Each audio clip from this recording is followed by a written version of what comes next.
Good evening, people. If anybody's out there. Barbecue Mike and Pigs. I like turbos.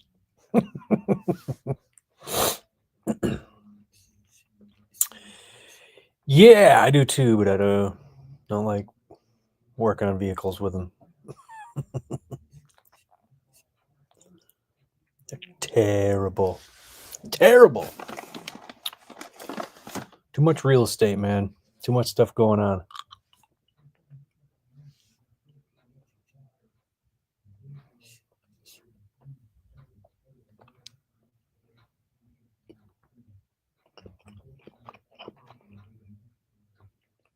You need that big one in that picture for your car. Yeah, I told AI make me next to a huge turbocharger.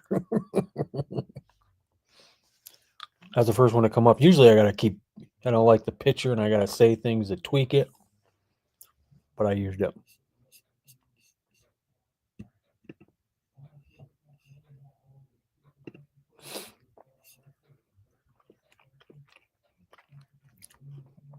Don't mind the little one in your focus.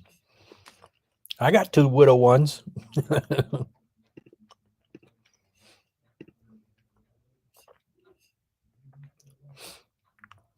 Ford got all kinds of shit in those things.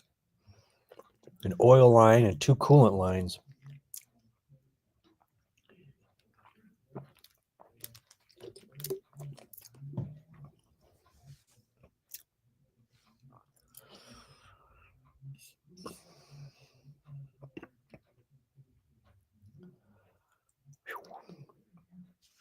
Yeah.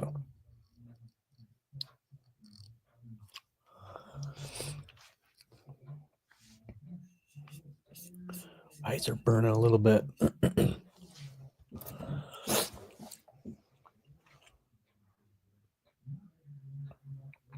does that show up on there?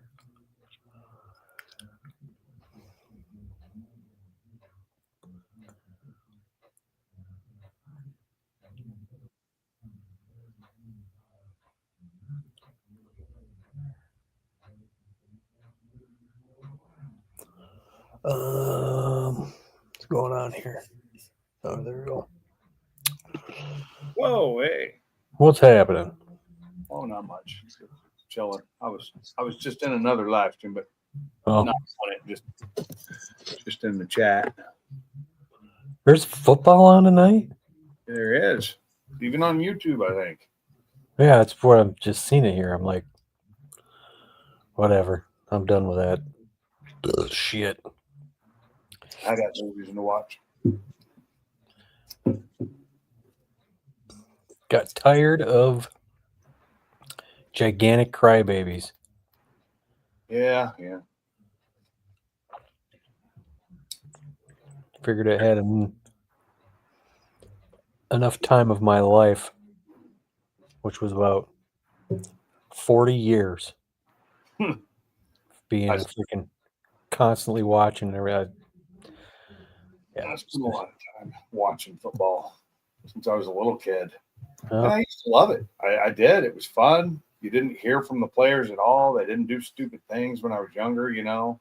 If they did, you never heard about it. As much as I was dedicated to it, man, I gave it up, and then I wondered how that would go over, and I don't even miss it. Every now and then I'll catch a game. I'll see one on and I'll watch it. If it's on or somebody else's, it's in a bar or something, I'll watch it. I'll sometimes enjoy it, sometimes not. But most of the time, the games are like they're either blowouts or just boring. Even college has gotten that way now. Yeah.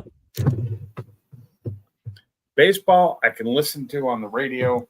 I can watch it if I'm in the stadium, but I cannot watch it on TV. Bores the shit out of me to watch it. Now I can listen to it on the radio while I'm doing other stuff. That's fine. That's the way I used to. Yeah, going to baseball games or hockey games, it's a lot more fun doing that. Going's fun, but watching it on TV is just not the same. Just not. It's something about being there, the crowd, the food, the sight, the sounds, smells, all that shit.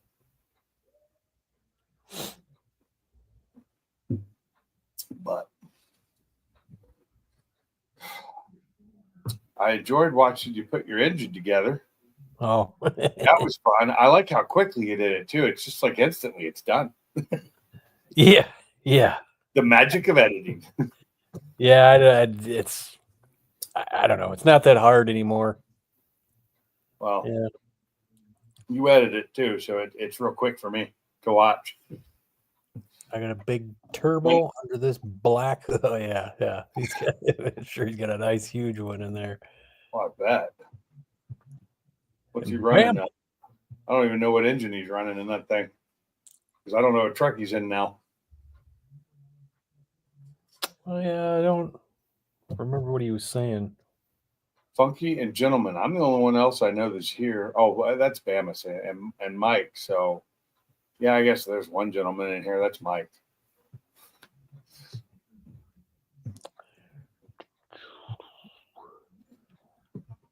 Oh, so you on vacation this week?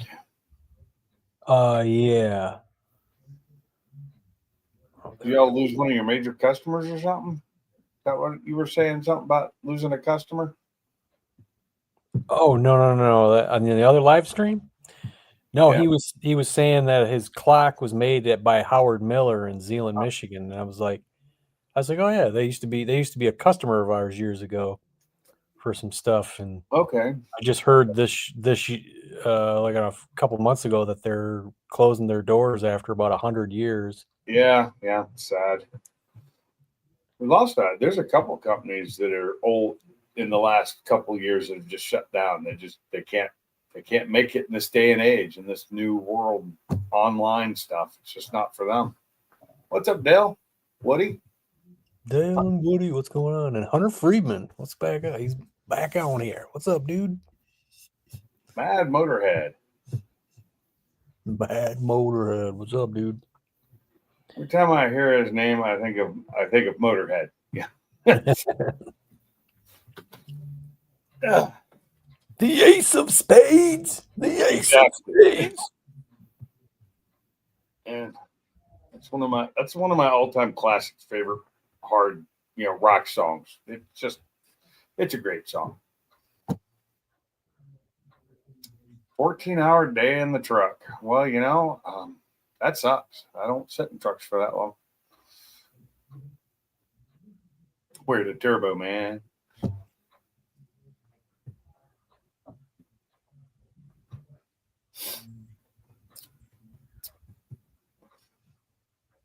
Oh, 14-hour day in a truck. I hope it's comfortable. My truck's not that comfortable. Your truck. My F-150 is.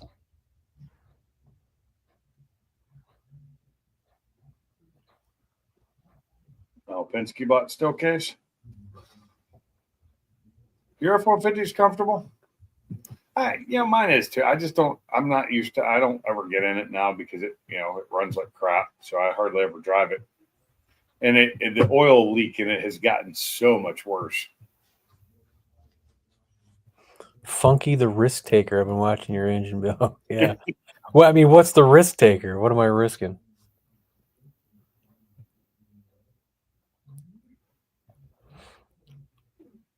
Oh, Peterbilt. I don't mind a Peterbilt.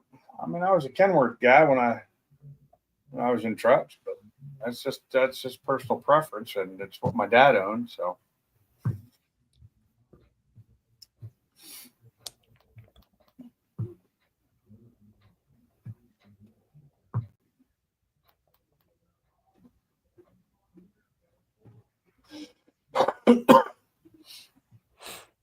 I'm going to kick this cold one of these days, damn it. My voice is back. How long have you had that? A little over a week. my wife just went in today, finally, to the doctor to check on her, and she was expecting them to come up with the COVID and all that. And they tested her for COVID and that what's that other breathing one? Starts with an R, maybe. They tested her for that other one. She's got bronchitis again, which they're worried is going to turn into bronchial pneumonia. So okay. they hit her with some steroids and gave her an antibiotic. I do like Peterbilt. That's what he's saying. Old bolts, used rings. Those rings aren't used, dude. They were put on that. Those are brand new pistons, and it was in the original engine that I got with that car. The machine shop built that whole. They built that whole lower. They machined the crank 10 under, put new pistons on those rods and new rings, and I never used them. I just took the engine apart. So all that stuff's new. Used bolts, I don't know, man. If you ask me, I think ARP makes strong bolts. They're good to use a couple of times. I've used ARP. I'll use ARP bolts multiple times. It's the stock bolts I replace, and I usually do it with ARP if I can get them. Yeah, but they've been some of the bolts. Last time I was trying to get ARP bolts for my engine, they didn't have them. They were out of stock everywhere. And that's what I used. I used those are ARP bolts. They were only used once, and then I used them back on there. The ARPs aren't stretch bolts like the stock ones are. It's fine. There's nothing wrong with it. No, but I'm saying like the stock Ford ones, they use stretch bolts that are. I'm talking to Mad Motorhead. Yeah, but the ARP ones aren't stretch bolts. You can reuse them. It even says so on their packaging. You can reuse them. And I might have walking pneumonia. Mine's mostly cleared up. It's the only thing that's really used on them, and they're not even used that bad, was the bearings, and those were fine. Except that thrust bearing that was a little, But I talked to Ford Blue Gauge, and he just says, he goes, sand it down. It's fine. Just put it back in there. At a sushi restaurant, no real food. I love sushi, so to me that is real food.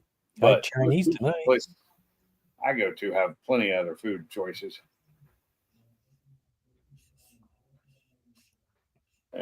Small block Ford. But they were stock bolts, no. And then even the main cap bolts, those are ARPs too.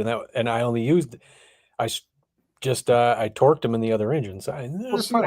The thing is, with the used bolts, used factory bolts, I've seen people use them a few times, and they've always been good in the main caps, anyways. Yeah, and you're talking like 302s and 351s and stuff like that. Those had decent bolts in them. It's the bolts on like the Coyote and stuff. You really want to be careful. Yeah, those are all stretch. Yeah, they're not using good bolts anymore. They're using the stretch bolts that are one-time use only. They do that. I swear they do it on their suspension shit and a lot of their engine parts, and it's mostly so they can sell their overpriced bolts again. Yeah. Because their bolts are way overpriced. Yeah, when I went on their website to see, because I'm going to need valve cover bolts, and it just said $14.90 or $13.99 or $13.49 or something for one. Is that one bolt? Is that two bolts? Is it for four bolts? Okay. It didn't say. Sometimes you have to look into it really deep. Like now, yeah, I did. I looked everywhere. It didn't show a quantity number, but it just said that. I said $14 for one little tiny bolt. Are you goddamn kidding me? It's usually a set when it costs that much. Yeah. I found out, but you never know what a set of what 2, 3, 4. Like I saw one the other day. I was looking at on Ford, and it actually said quantity 4 on it. I was like, no way. But that wasn't on the Ford website. That was on like Ford Part Giant, the Ford Parts Giant down in Florida that sells them cheaper. Rear drums, they were 36. Oh, really? The rear drums, yeah. Well, I'm not used to drums because the cam phasers. They tell you those are stretched to yield.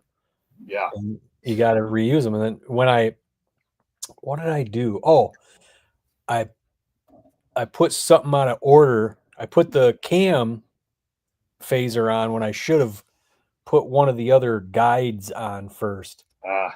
And I stretched that bolt, and I was like, shit.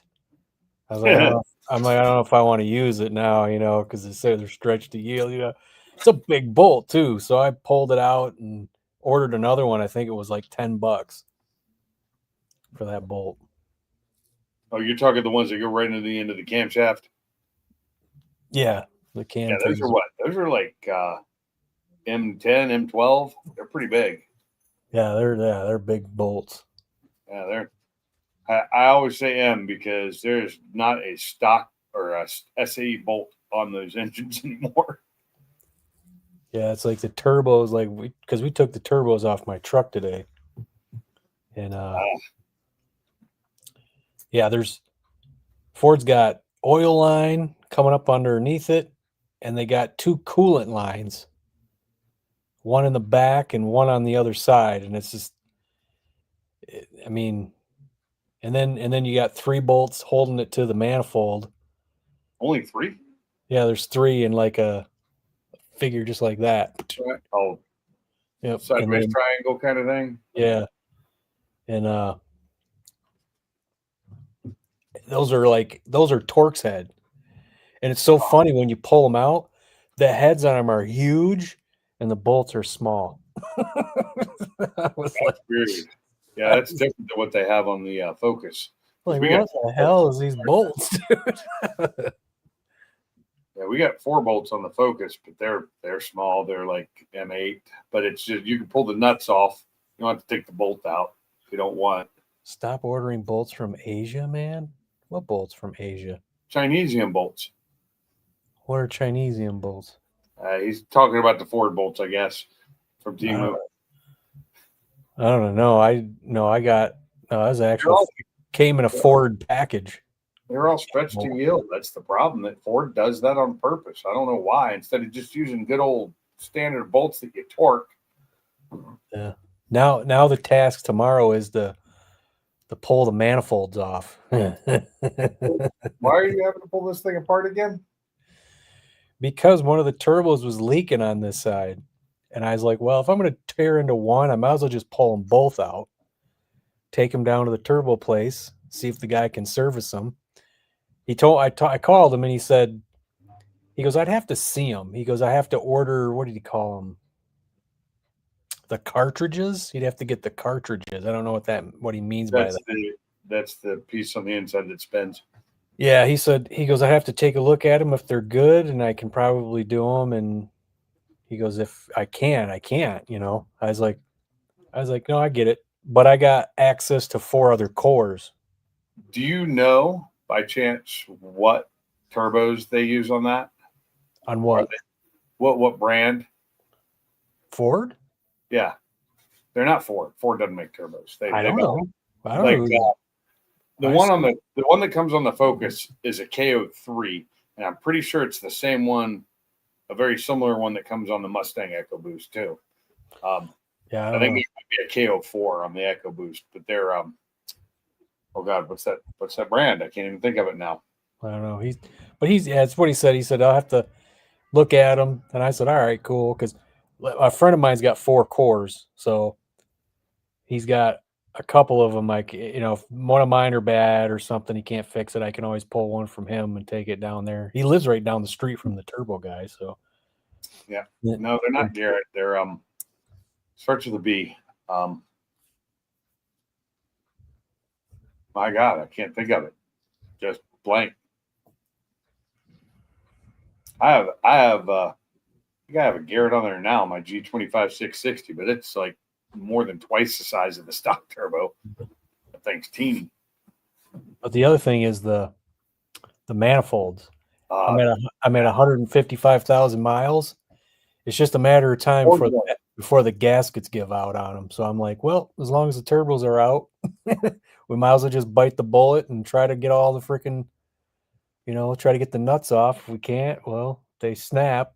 Usually they snap where you got, because the bolts are on the manifold. So if you snap them, they're going to snap right there, and you still have the stud left to put a couple of nuts on it and get it off. But yeah, Borg Warner is who makes the one for the Focus. The stock. And it's not a bad little turbo for what it does. It's same. I'm pretty sure it's the same one that's on the Echo or on the Edge. But the only difference between the Edge and my Focus is it's the newer version of the 2-liter EcoBoost, so it has the semi-open deck head instead of the closed deck head that the old one. And see what Gary's saying there. The guy asked me, he goes, "Do you know what the part numbers are on them?" I said, "No." He goes, "Yeah, I'd have to see the part numbers." He goes, "Yeah, because it could be the Carmax or apparently what Gary's showing you there's a few different people that make them for them." Yeah. So. So luckily for like I said, for the Focus, they stuck with the same one throughout the run from 13 to 18 when they stopped making them. They kept with the KO3 from Borg Warner. So that'll be cool. I have rebuilt turbos, all new gaskets, and that truck should have another 100 in it, or at least shit. When you upgraded your timing, you went with the newer components that don't have the issues the old ones did, right? Yes. So you should get more mileage out of the new stuff than you did the old stuff. Yeah, the old stuff I got 90,000. Yeah, so you should at least get another 100 grand out Well, of it. let me say this. The original on that truck lasted just over 50,000. Then I had it done in the beginning of 2018, which I don't think they had solved the problem by then. So I think I got better components, but not the ones that fixed the problem. Yeah. So they lasted 90,000 miles. And then when I was getting all the parts, because you can buy it in a kit, that's where I bought it in a kit on eBay for $1,500. I showed it to Jamie, and she goes, well, as long as it has the right part numbers for the new parts, you should be good. I said, I don't know. Here's the part numbers. And then she told me those are the right ones. I said, cool. Good. Because I gotta buy all the timing for the truck when I pull it out. And now that same kit on eBay is $1,300. I'm like, come on, really? What'd you pay for it? 15. Oh. And then but you can get aftermarket stuff for like $500. Yeah, I'll stick with the motocross parts. Seriously, and a lot of people have said, yeah, you'll be in there in a year.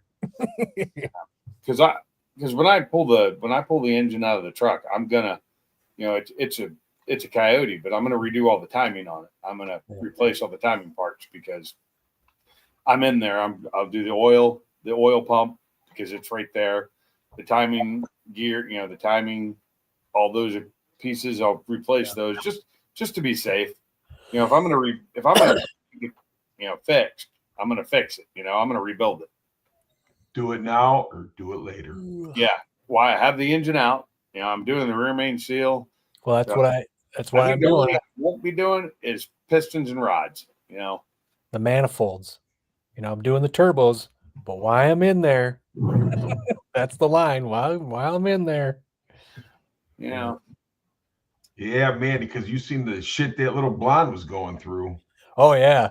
I just like the beginning of that video. No, listen, I subscribed to her, dude. She's a badass. Yeah, I freaking played that, and I seen that outfit. I was like, geez, you're just showing us right off the bat. Exactly, man. Like, what's going on?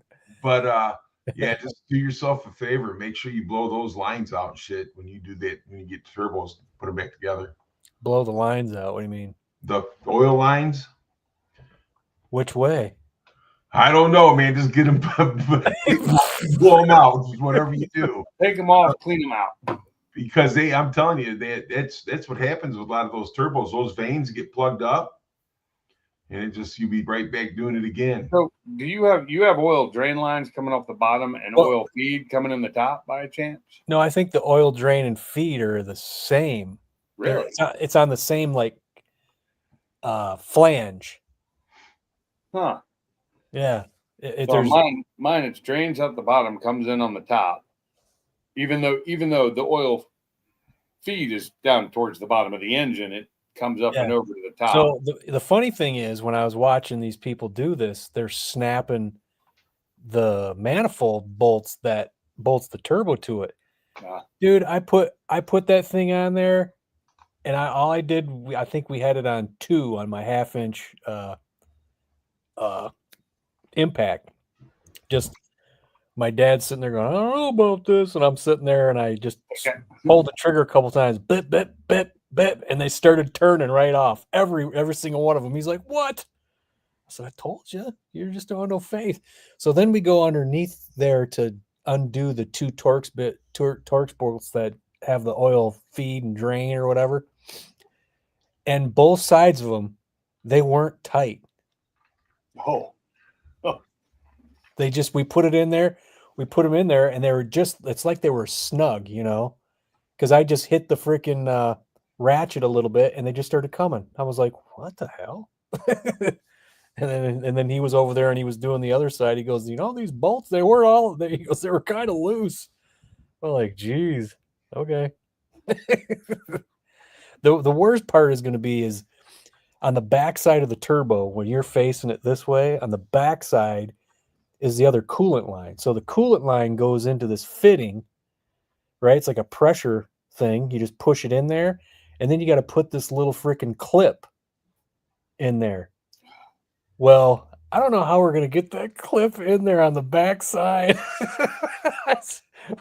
we picked them out of there, and I'm like, I think we got one. The other one of them got bent because it got caught on the turbo housing, and then the other like 2 just disappeared. They went flying somewhere.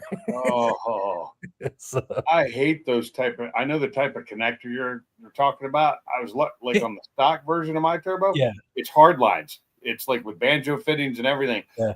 What I have on it now on the updated one, it's all up. That's the thing that leaks on those. There's a fitting that goes into the turbo that has a rubber gasket on it. So you turn it into the turbo, and that's what keeps it from leaking. And then you push the hose into that fitting, and then you clip it with that little clip. That's all that is. So that little inside that fitting that you got to take out is where the rubber gasket is. It keeps it from leaking. And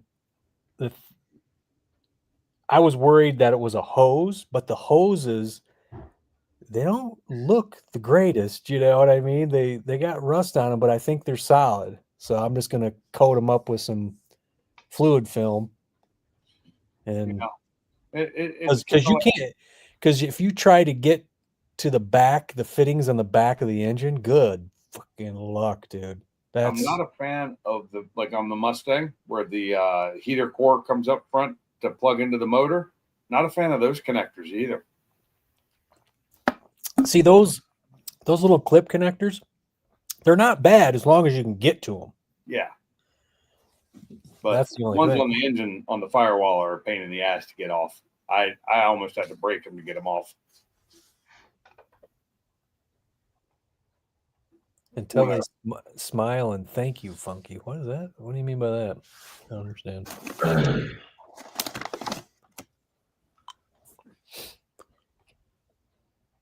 don't know. So what video were you talking about with the blonde? Oh. What channel is that? Her turbos. Well, her manifold gaskets were just leaking like a mother effer. That sucks.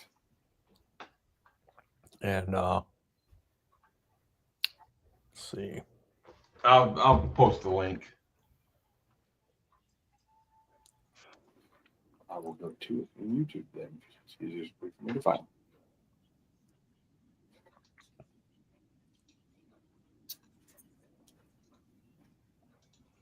Meg August. There's a link right here for that video. But yeah, they say that the vanes, if you don't clean them out, you just go right back to having problems again. I've never fooled with it. I'm just going by what I hear.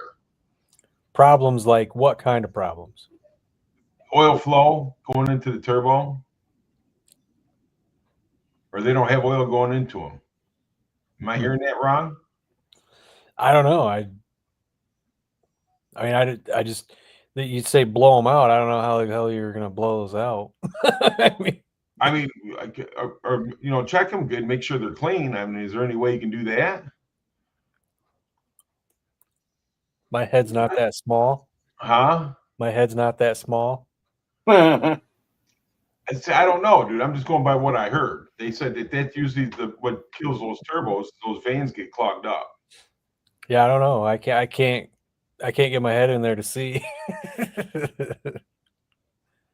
going on, Woody? Let me see if I can find something on it.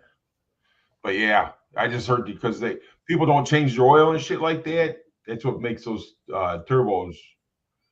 I don't know. The funny thing was a lot of coolant came out of those lines. I've been on this channel before. I was never subscribed to it because it wasn't a car channel. No. I've actually watched one of their videos before about a year ago. I actually watched 2 of their videos. Their shipping container shelter, and I watched that one. They actually have some decent videos. But the ones I watched, she was like fully clothed and, bundled up because it was snowing out. And they were working on their house. Yeah. Yeah. I just messed with that guy. Well, she's cute. But that helps. But they've got like 100 and some thousand subscribers. Yeah, she's in pigtails, basically a half tank top, and very, very, very, very short shorts. Yeah, and the last video I watched was her wearing a oversized jacket over top of heavy clothing because it was snowing out and cold as shit. And then she graduated to very, very, very, very tight pants. I agree with you, Hunter, but I mean, if you got it apart and you can change them or clean them, it's be the time to do it. It is.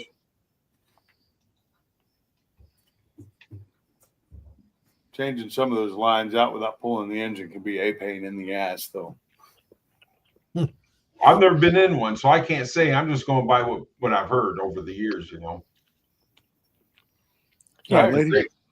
Because they can get the lines can get clogged up just like anything else. Mm-hmm. They're not very big lines. At least the ones on mine weren't.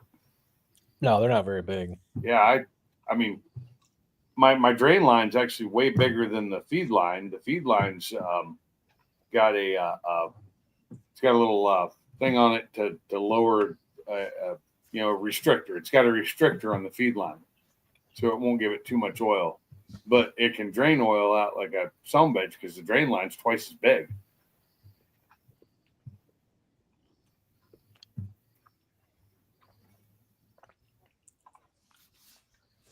Then I got to replace my oxygen sensors. What? Salty hell? How?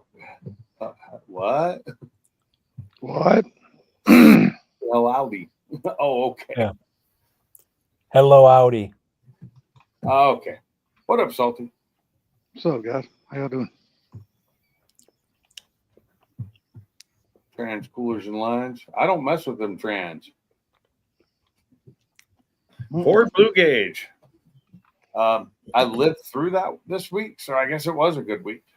Well, the front of my cooler lines, when I had to do my timing chain, the front of them that were right down by the bottom of the timing cover, it's actually one of them has a mount on it to go on a stud there.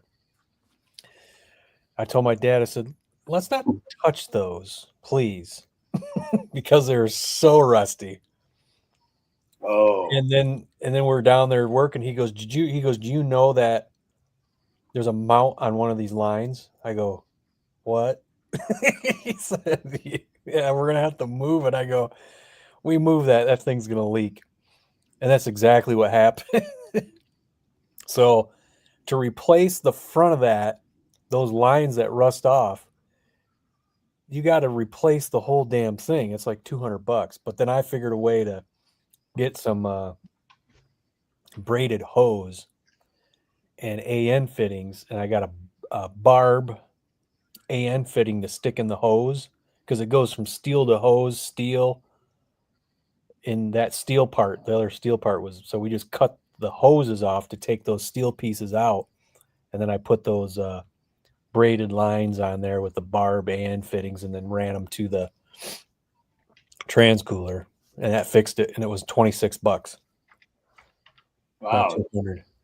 So I'd replace mine on my F-150, the trans cooler lines. Hmm. Like I bought the set, and they're long too. Yeah, yeah, I think it was $27 for the long ones. really. Yeah, it's all it cost me. I got a really good deal on them. Yeah, that's really good, man. Because I looked all over for them, and it was And it the little cost me short like one. $200 for all that shit. Yeah, see, I think I paid a total. The short ones cost me more money. The little And ones then- up front, but mine were all rusted and leaking. But then when I figured I could cut those hoses, because it's weird how they just run from steel to hose, and then go back to steel again, and then go hoses up into the and I'm like, why don't I just cut the Yours- hoses? Yours is different. Mine were solid steel Yeah. the whole way. Mine were steel the whole way up, and then hose right at the end. Yeah. So I just cut them off, and $26, and I sent all the other shit back. Yeah, that would have been nice. I wish. Maybe it was more than I'm thinking. Maybe I'm thinking of the small hose was $27. The little short one, that may have been the $27 one. Gotta love sticking your barb in a hose. I like sticking my hose in a barb personally.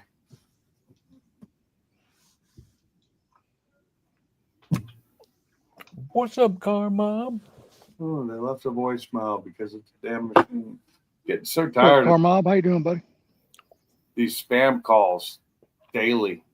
The you need a loan from us spam calls that I get about 7 times a day. You know, those come in spurts for me. For me, it's been daily for months now. It'll just be spurts of them trying to call me, and then it lets up. And then it starts picking up again. I'm like, geez, what is with this shit? I don't know. It's just ridiculous. And it's a different number every time. Same message, different.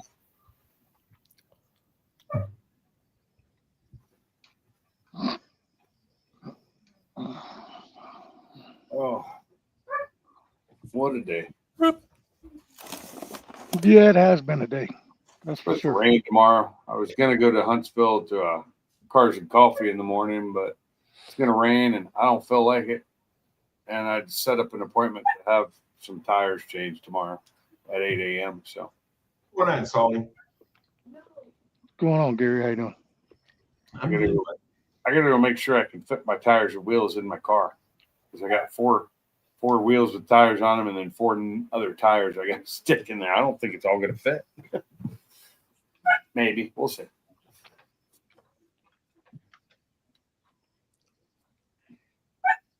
Got to get rid of one more set of tires in my garage.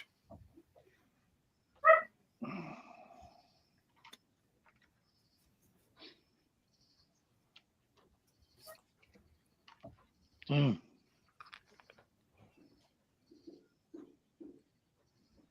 Guess if they won't fit, I'll have to use the truck. Everybody have a decent week this week? Mike didn't. Tried to. He said so. Mike who? Barbecue Mike. Oh, okay. Now. Hopefully he ain't getting caught too much damn traffic and the dispatchers didn't fuck with him too much. No, but my week was okay. Just having this cold thing, and my sciatica started back up, and my back's been hurting a lot lately for no reason. I haven't been doing anything. Might be the reason why it's hurting. No, I mean I've been moving my normal movements. I haven't been doing anything, lifting stuff or doing things that would hurt it. More car parts today for the Beamer. Oh, nice. What'd you order for it?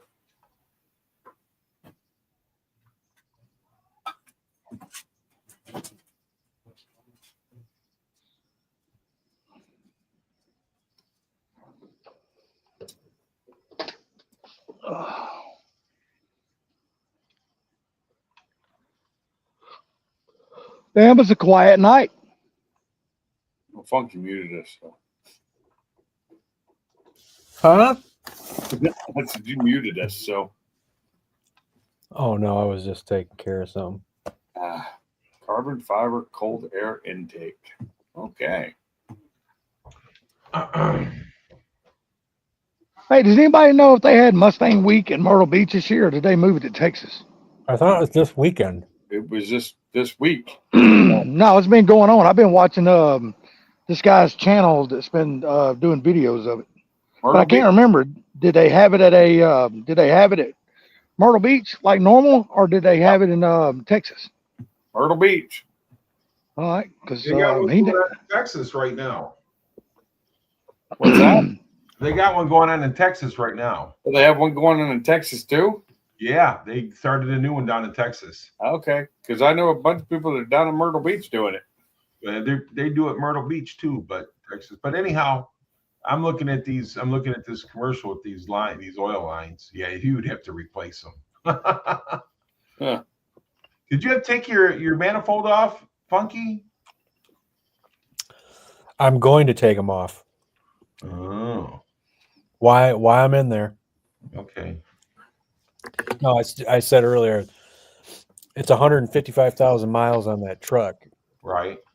So what's going to happen is I'm going to put these turbos back on, and if I don't change those gaskets on the manifold, you know what's going to happen. something's going to leak. Going to blow the gaskets out. I have to So- replace them anyway. You're So halfway while I'm there. in there, just go through the painstaking task of busting freaking studs and pulling them out and putting new gaskets on. What flavor are you drinking there, cherry? Yep, Yeah, that's one of my favorites. it's the best. I like all the Starburst, all but four. They have 4 Starburst flavors, I think. Carbon fiber wing. Yeah, Damn. Carbon So fiber. nice. Why would you need a carbon fiber cold air intake? carbon fibre. It's not like, are you racing the car? Because the other one will weigh more, but Daily driver. It looks cool. I do know that the carbon fiber parts for it look really cool. Yeah. Okay. But What's it's up, a Bama? sweet BMW's got. So I mean, So same- yeah. So that BMW, I like it. Yeah, that truck will last you another 150, 200,000 miles, man. I guarantee that's what he's hoping for. How many miles you put on that truck so far, Funk? 100,000. Ooh-wee. You buy it brand new. No, How long have you had it? since 2017, 100. I'm not sorry. What mileage was it when you bought it? about 50,000. Oh, okay, that's not bad. He had it 100,000 miles long. Yeah.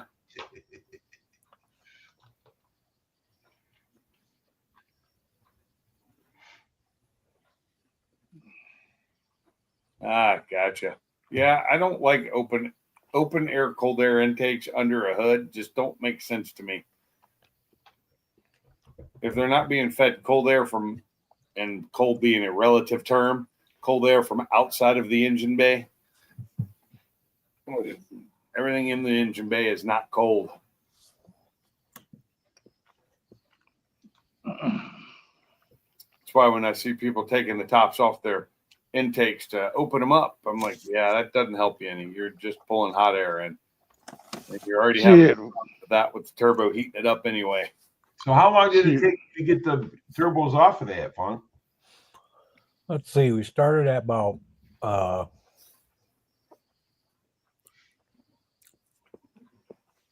had the truck in the air probably about 11:30, and then we were done at about 5:30, and where there was a little bit in there where we took a break, but So a good 5 hours of work then, easily. yeah, Wonder what the book calls for. it calls for taking the cab off. Does it really? Yeah, Yeah. Shit. that's how they work on all those engines. You And ask same any with- mechanic, same they with say mine. it's just easier taking the cab off. If you have a lift, yeah, sure it is. Yeah. Yeah, if you got the proper way to take it off, that's the thing. I wish I did, because if so, when I did my engine swap, pulled the engine, that's the way I'd do it. And then I wouldn't have to unhook everything I'm going to have to unhook. Right. Because I got to pull the front. I got to pull everything off the front. I'm probably going to take my hood off just to get it out of the way. And then I got to pull the radiator, the condenser, all that fun stuff out of the way. Get all that out of the way, and then I can pull the engine through from the front. Yeah, 'cause I know they usually pull the cab to pull the engines out. I know that. Yeah. I didn't think they pulled the cab just to work on the turbos. Oh yeah, Like I said, I ain't never fooled with one, so I don't know. they pull the cab just to work on the engine for little things. Yeah. Yeah, I guess it's not hard to do now. Only a couple things to unhook, right? And then like Plug 6 and play. bolts. Yeah, I mean you got the steering shaft and some probably plugs. You got all the plugs. You pull those out, because now they make it so they plug in instead of having that big cable that goes through. It's all plug in, and then you pull the steering shaft, and that may be a ground. I think there's a ground too. You have to pull, Probably it's a Ford. and then there's 6 to 8 bolts you take off. Surprised there's not 5 grounds. Yeah, just shit. It's like my car wouldn't start or stay running. It was running like crap. Couldn't figure it out. And then I realized it was doing fine until I put the air intake tube into the turbo on. When I did that, I screwed up the connection of the ground to the back because I hadn't tightened the bolt down. So it had been sitting on there and working fine until I touched it. Then it moved. And then it wasn't connecting as well. And the damn thing wouldn't run for shit. What happens when you touch it? Yeah. It's like Boosted 347. I follow Todd. He's a Ford tech. So on Facebook, he'll show you a lot of. I don't know how many times I've seen him posting pictures of him just taking cabs off F-150s. He just takes them off so he can work on them. It's funny. Makes it easy. Gets everything out your Yeah, way. because Ford set those engines back in them cabs, you know. Yeah. Yeah, I mean, even changing spark plugs, it would really help to be able to just pull that thing off, because I changed the plugs in mine, and oh my God, get the number 8, number 4 cylinder, pain in the ass. Yeah, dude, I remember we bought a 99 or 2000 truck one time. When they started putting the 4.6 in them? 90. Well, 4.6 came out in 96. Okay, so it was 99 Ford pickup, and we brought the truck in, and my dad's like, "See if this thing will fire up." And I see something sticking out of the top of the hood. I open up the hood, it was a spark plug. Yeah, Yeah. 5.4. The 5.4. That was the big one. Didn't have many threads in it. And like I said, it was sticking right at the top of that hood. I'm like, because they was like, "See if fire." It was a nice truck. And But I popped the hood, you can see the spark plug hanging down. one of the easiest things to do on an EcoBoost is change the plugs. That is correct. It's simple as fuck. Super easy. When I was doing it, I changed the plugs in it when I did the timing change in it, those plugs were in there for 90,000 miles. Those things were roached. the electrode was pretty much gone on all of them. Ooh. And yeah, I stuck it in there. I'm like, I don't know. I put the freaking plug wrench in there and just hit the ratchet and just went. And then I went to the next one, popped it. Next one, every single one of them came right out. I was like, wow. Yeah, I didn't have a problem changing them in my EcoBoost or in my Mustang. Was easy. Same way. The F-150, those rear spark plugs were just a pain to get to. I'll tell you the nightmare underneath were the 2.3 liters with the 8 plugs. My Ford Ranger, the passenger side, simple. Yeah. The driver side, the intake splits like this, and on the 1, 2, 3, the fourth one or the third one back, you have to go between that intake and get that plug. And number 8, you can't even see. You got to get one of those long needle nose that have a bend on them to get back there to pull the boot off. And then you just got to feel your finger on the back of the wrench getting on it, and then you can turn it. That was the The dual plug per cylinder. That's where you got to have the swivel. Yeah, they suck too. I have one of those old classic T-handled swivel spark plug tools that doesn't fit on most spark plugs. Yep. I had one too, a piece of junk. I still have it. I've had that thing since I was a kid.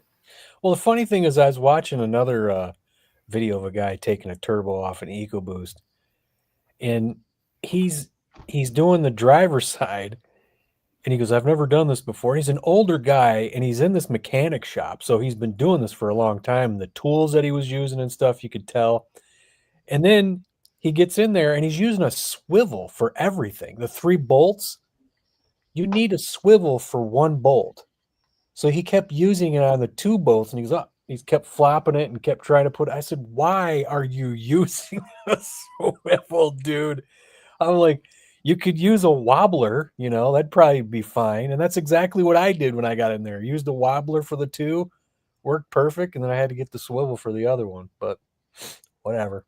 I like. Well, in his defense, he did say he never done it before. So yeah, but he's a freaking seasoned mechanic. Do you have? Oh well, yeah. You have the spring-loaded swivels or the floppy ones? I have a swivel my dad bought in 1974. He said. Oh, okay. I have tons of swivels. Yeah, it was a freaking impact swivel. I have a set. Damn, he remembers the year he bought that one swivel after all the tools that he bought. He remembers that one little swivel. He said he doesn't bring them out much because he used to work at a spring place where they're changing bus springs. And he brought that out, and he gives me he had 2 of them, 2 half-inch swivels, and he gives me one of them. I put it on, and I said, and when I slipped it on there, I was like, I went to pull it off, and it came right off. I go, we can't do this in there. It's got to stay on the damn. He goes, well, here's the other one. And then I tried it, and the other one won't go on it. And I'm like, he goes, push the little ball. So I pushed the little ball that goes on, and I'm like, okay. He goes, well, they've been hammered on a million fucking times. I'm like, I was like, because I told him, I said, I'm just going to go up to Lowe's, which is literally down the street here, and just get for $27, get a 3/8 and a half-inch one. And, and they're impact ones. They're not those. I'm never going to buy those chrome ones ever again. I hate them. I have the chrome ones that came with sets, and I use them, but they're all tape. All of them have tape on them. They've got electrical tape to keep them from flopping around. But my impact swivels are. I'm never going to use them again. They don't flop around. The impact ones are so much better. Yeah, they are. The impact ones are so much better, but sometimes they too thick a wall to get them in some places. Yeah, they're big. But the thing about it is that the older ones don't work so bad, but you got to use electrical tape, like you said, to keep them. You know what I mean? But there's a tool. But I'll tell you what, the Rockstar was today was my Colevault 24-volt half-inch impact. That impact is nice. I do like your impact. That thing, I'm telling you, I wish I could. I wish I could have a Milwaukee, but I'm not paying the $500 for it. You know what I mean? Yeah. Why would you want a Milwaukee when your Cobalt works just fine? Well, no, I just like Milwaukee's, and that one has a little bit more. The Milwaukee has just a slight more torque on it. Did you know though? But when I was looking for this one, the Cobalt, when I was looking at it, the Cobalt, it had, besides the Milwaukee, it was like one of the bigger torque ones. It is one of the higher torque ones there is. Yes. What are you talking about? A humongous one? Yeah, that freaking half-inch. One. It's a half-inch 24-volt, and that thing, it's broken so much shit loose for us. I was surprised when I was looking it up the other day. Their new M12, like for their 3/8 impact, and their is actually stronger than their M18 one. Yeah. And that's the other thing. And it's little. See, I got a drill impact and a drill, and I also have, and these are all 12-volt Milwaukees, and I also have the 12-volt ratchet. Yeah. Well, I also bought my dad bought for me for Christmas was the snub nose 3/8 impact. Them things are badass too. That little sucker has pulled a few things loose for us, man. And I really need to get one. Matter of fact, he was under there trying to get the downpipe down so we could get the turbo out. And he's just, I said, you got the little guy down there? He goes, yeah. I said, you sure that's enough? He goes, I don't know. And he sat there and he was just laying on that thing. He was just on it and on it. And I was like, I don't know, man. You just might want to give up. And all of a sudden it was like, freaking just spun that sucker right off there. I was like, damn, that little shit got it. I mean, I have for the half inch, I do have the half inch Milwaukee M18, but I never did. And they've just come out with last year came out with the new M12 Impact 3/8. It's strong, almost as strong as the half inch M18. Damn. It's stronger than the 3/8 M18. And I was like, damn. And they're getting ready to come out with new ratchets too. Have you seen those? Mm-mm. They're electric ratchets, and they're going to have multiple handles for them. So you can either have the paddle handle or just a push button, which I kind of like the push button idea, but they're ramping up their speed and their torque, and they're adding a half inch to that line. Yeah, and their price. Yeah. Oh, I don't know what the price is. Not out. Half inch impact's $500. I think I know. I think I paid $200. I think I paid $200 for that Cobalt. And people can say what they want, buddy, but I love my Ryobi shit. Cuss all you want, say they're cheap, but I love my Ryobi stuff. I have Ryobi. My grinder, my battery grinder's Ryobi. I love that. And the reason I got it is because it came free with a battery, and I needed the battery for my fan because I have the Ryobi's the only one that makes a battery-powered misting fan. Nobody else makes that. You know, the funny thing is when I was pulling the exhaust bolts off, we had to heat the passenger side. I mean, with MAP gas, I just held it on there. And then we took it off. Nothing. Put it back on there. Finally got them off. The other side, we did one of them. And the other one, you can barely get to it, right? And we were trying to figure out how to get the socket in there before we heated it. And I said, by the time we get this thing heated and we get the socket in there, it's going to be cooled off, you know? The hell? So we're sitting there trying to figure out how to get the socket in there. And I said, and then finally we got it. And I said, it's on. I said, screw it. I grabbed the freaking impact gun. And all I was going to do was just sit there and hold it on that son of a bitch till it busted loose. I didn't give a shit anymore because there's no way we were going to get it heated. And I just had it on 2 just to bang on it for a while. My dad's like, you're not going to get it. And I said, well, I'm cranking it up to 3. I hit it and it just started coming loose. I was like, oh, yes, without even heating it up. And then it felt the socket was falling weird. I'm like, what the hell's going on there? And he's like, holy crap. He goes, you just spun out the whole stud. Yeah. That's how bad the bolt was on it. The bolt spun the stud out. We got it off it though. So I gotta say, I usually normally use my little DeWalt for everything, but when I can't get something, is that what you're talking about? Yes. Oh yeah, I got that one too. That thing's a badass. When I can't get something, that right there is getting it. Yeah, breaking it. Is that what happened before? That was the highest rated poundage.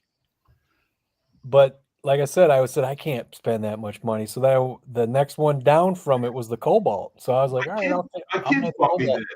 This thing's a mule, dude. Yeah, I know. The one with the Bluetooth too.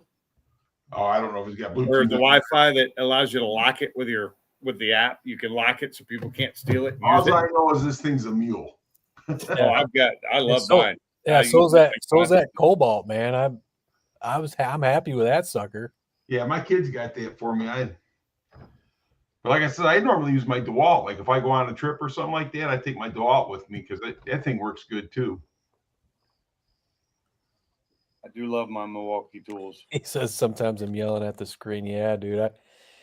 It's like fixing Fox bodies enough. I see some of these guys on there fixing them, and I can't watch it. I'm like, why? It's just go, simple things like, well, if you need to plug a vacuum line, here's a piece of hose and a screw. I'm like, just go to Harbor Freight and buy the plugs. They're like $4. Buy the plugs. Buy the hose clamps. I like hose clamps too for the hoses. Love those. So I was following Hunter Freeman there. And I was following his little Maverick build.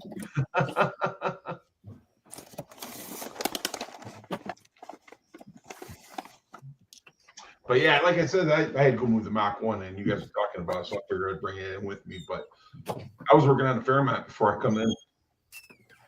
We're gonna get another Fairmont video? No, not tonight. Oh well. I'm gonna have a video when I stick a grenade in the tank. There you go. Watch that motherfucker. Watch all my money just blow up. Exactly. Hey, I've felt like doing that to vehicles before. I'm like, you bastard, you. What I felt like doing that too is these, because these don't work anymore because they only go up to 3. They won't fully charge. And they're out of warranty. Fuck, did you watch Stain Domination's latest video? No, I seen something about 1,000 horsepower or something or other. Yeah, I figured you would have watched it already. Oh yeah, there it is. That one. Well, if you hadn't watched it, then I ain't gonna talk about it then. Shit. Just I like I don't said, care. so, No, I ain't gonna spoil it for you. Damn, look at it. I mean, Pink's picked that thing up, his muscles all bulged out. These things are heavy as hell, man. Oh, so's that Cobalt, dude. and I don't even have battery on it. This thing's heavy. But my son's got the Cobalt, and I he can't loves read it. what My I son can't loves read all it. Cobalt tools. Huh? Yeah, my son loves all the Cobalt tools. Trust me, I have I an like issue. Cobalt too. That's what all my old Cobalt tools I gave to my kids when I moved. See, Because you those don't. consolidate down to one battery, but it didn't last when I bought that misting fan. So I also have Ryobi batteries. But then my lawnmower and my weed eater use these batteries. I was giving my dad that freaking impact gun. I gave it to him. He grabs it and he's like, "Oh Jesus!" I go, "Well, duh." I said, "It's freaking heavy, dude. You know." He goes, "Yeah, I forgot." and then we're under there, right, laying on our backs, and we're like, "Yeah, we got the impact gun," and we're like, "Oh, we're trying to push this thing up and get it on the freaking extension, and then hold on to it." And I got an issue with my shoulder here, and I'm sitting up there, and I finally got it loose. And when I went to bring it down, the worst thing could have happened. It started to slide, and when it slid, it slid. I went to catch it with this arm that I already have an issue with, which really made it freaking hurt, and I just dropped it. I'm like, oh, son of a bitch! I forgot I had this one because I hardly ever use it. But I hate being under those vehicles, man. And you're working that thing, and all of a sudden you pull the impact off of it, and the extension stays on it, and that's the thing comes down and hits you in the head. Yeah. Well, Boy, that shit'll make you mad quick when that shit happens too. That's the other thing. When we heated up those bolts, we're up there banging on it, and when they're starting to come off, it starts to get to the end. It's so funny because it starts to get to the end of it, and that's when he stops and he starts scooting his head and everything out of the way. Yeah, For that smart. that freaking molten lava bolt that's about ready to fall. And then I'm on the other side doing the other thing. Turn that off. And then that one bolt, it started to come off, and I started doing the same thing, like scooting out of the way, anticipating this molten lava falling from up above. Hey, listen, man. I was cutting the engine out of a car one time. It was up on the porch of the high-low, and I'm cutting okay. that thing, and that thing drop down right inside my damn boot. I never got a pair of boots so fast in my life. I've had slag from welding go down my boot before, and that that hurts. It's not good. And I've had slag from damn plasma cutter go down my boot too. Off. I've never used a plasma cutter in my life. Hey, I love plasma cutters. Holy shit, they're awesome. You have these ratchets, right? I got one. 3/8. Mine's 3/8. It's bulkier than that though. Mine's blue. Is it the blackhead? That's what she said. I don't know. Mine's blue, but I don't like the way the battery goes on it. These are the old ones. No, mine's the black ones, the non-fuel. These are the old ones I had. I Yeah, don't ever use these. I need to sell them because I don't use them. I got a Fuel. It's just Okay, so you have the bigger one. yeah, I got the bigger one though. Yeah, I think the bigger one got a little bit more power than this one does. Best But- bat scratcher in the world. I got one. I wouldn't take $1 million for that bastard. I like I these even batteries. use this to scratch my balls every now and then. Well, I didn't need to know all that, but you know what I mean? I'm just saying, I got that same bat scratcher, dude. I love that son of a bitch. Where the hell's Bama? Oh, he's probably scratching tees balls. Neither one of them's up here on the panel. And I will say, two of my favorite Milwaukee tools, just because I'm out here, is this one, the Universal tool. Love this thing, and the hacksaw, which is the small version of the Sawzall. And this thing is so nice for cutting. This. My I can tell you my favorite one is still at the store because I ain't bought none of them. DeWalt and Milwaukee is two things I don't buy, spend money on. I like my DeWalt. You mean like this, Milwaukee? This is I don't spend money on neither one of them You don't because want- I don't use my stuff commercially, so I just buy the Ryobi stuff. So and the Ryobi stuff, what I do works just fine. I got that too. I have Ryobi chargers on the wall. Yeah, I'm just saying. I've always had really good luck, and I tell you something else I use too. Rigid makes good stuff too. Yeah.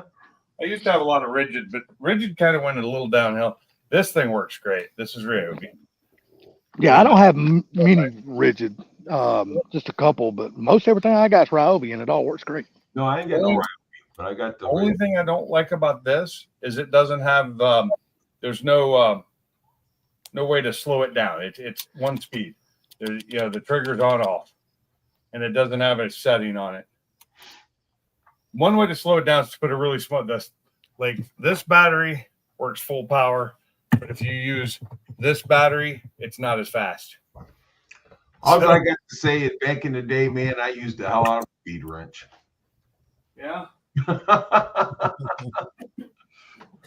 a speed wrench. You're talking the wobble. Yes. Oh yeah, I had one up until about 8 years ago, and somebody stole it from me.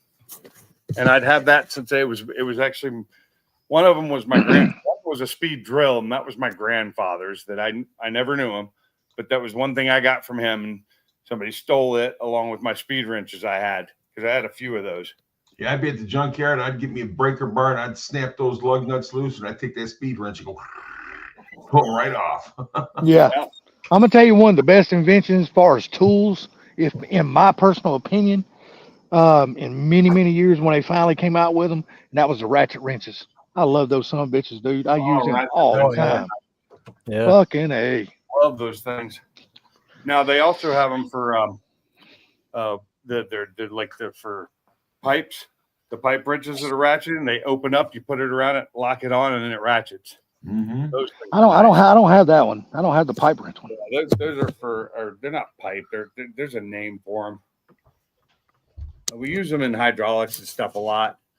And Yeah, but standard and metric, I got every bottle. damn size you can fucking think of. guy at work bought us that, because we use ratchet wrenches for all kinds of other stuff, but you can't get ratchets on pipes. The Mhm. wrench box, but these you can, and get it on the pipes and around the fitting, and you can use that. They were Yeah, so I got the nice. short one. I got the short ones and the long ones. Because I'm gonna tell you, there's a lot of times you just can't get the long ones in places, so you need the short ones. And That's what Salty's going to say about long ones. Is sometimes long ones just don't work. no, I'm just saying. I mean, there's certain places, like the long ratchet wrenches, you just can't get them into certain giving you places. shit, Salty. Yeah, I know. Especially, like the little bitty ones, I like have the stubbies too. you can put like the bits in them, and like on your dash when you're trying to get like when your speaker covers or something like that. They're really fucking good for that. My kids bought me years ago. Bought me the gear wrench set, and then they bought me the set with the long and the stubbies in it. That was like one of the best gifts I've ever got from my kids. That was 'Cause awesome. I'm telling you, trying to get some of those damn speaker screws out from your windshield on top of your dash, Dude, that is a motherfucker. If you ain't Oh, got the no, you right take shit, wrench you'll for strip that. them some bitches out in a heartbeat. Oh, just get a thumb wrench or a thumb ratchet. Yeah, yeah. That's Take what I the I've use. wrench seen them, but I've never had any of them, but I've seen them. So I got quarter inch, 3/8, and half inch. I don't know what the hell you're going to use a half inch for. I Oh, mean, you're talking the wheel? yeah. Yeah. Oh God, what would you use a half inch for? Something that doesn't take a lot of power. I've got a half or a 3/8 one of those. I don't have the quarter inch. I don't know what happened to it, but I never had a half inch. I guess I need to get me some of those since I don't have none of those. Because that's what I use to get all the the speakers out of the dash. Yeah, yeah. I imagine that would be a whole lot easier too. Hell yeah. I use a hammer. Yeah. Not me. I usually just take a bit and just put my little bitty small ratchet wrench on the bit and just stick it up there and use it that way. And it's always worked fine for me. So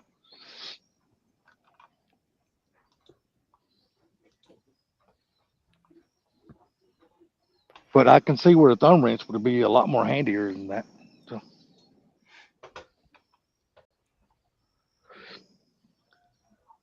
I'm just saying there's certain tools that they finally came out with, like I said, the ratchet wrenches, and you can speak to some of the other things. Like I don't have any of them, but since Funky's got them, you know that the extension on the ratchets that you have, the extension ratchets, I like the hell out of those. Oh, you're talking about the What you got from Harbor Freight? extendable ratchets? Yeah, I think those are cool as shit. Those things are freaking badass, dude. If you can get it into a spot where you can pull it down and get leverage. Yeah. Yeah. I mean, we tried using it on the exhaust bolts, but yeah, it was not friendly. Yeah, you just need a pull handle for something like that. So, I have the extendable ratchet that's 3/8 quarter inch, Yeah, I got both of them. but I know that like a year ago they used to have a regular 3/8 and a half inch extendable, and they got rid of them. They don't sell them anymore. They don't use this. They don't have the 7 or the half. Not that I could find at my Harbor Freight. Hmm.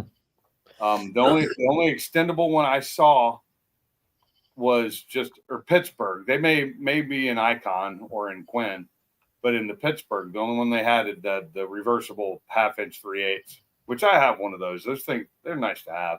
I have a bunch of those reversible. Which name brands do you have, Funky? The Pittsburgh ones? Yeah, Pittsburgh. Okay, okay. Matter of fact, the half inch one I paid $20 for. Wow. Damn.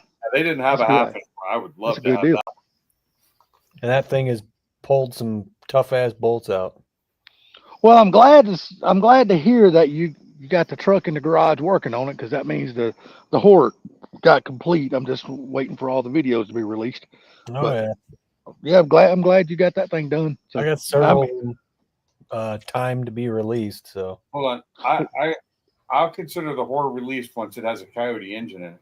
yeah, well, my thing of it is though, is since you got it all done, I don't need to know any specifics. But how is the Aces with a new engine? Is it learning it pretty well? Is it running pretty good? yeah. Okay, that's all I need to know. I mean, it's not perfect. Not like the other one. Last one wasn't perfect, but whatever. Yeah, but you ain't hearing the tick off them fucking lifters no more, are you? Fuck no. There's no more non-roller engines in my future. I hear you. I won't blame you. Oh, you can take the lifters, you just gotta break it in, hold it for freaking 20 minutes at like 2,500 RPM. Fuck you.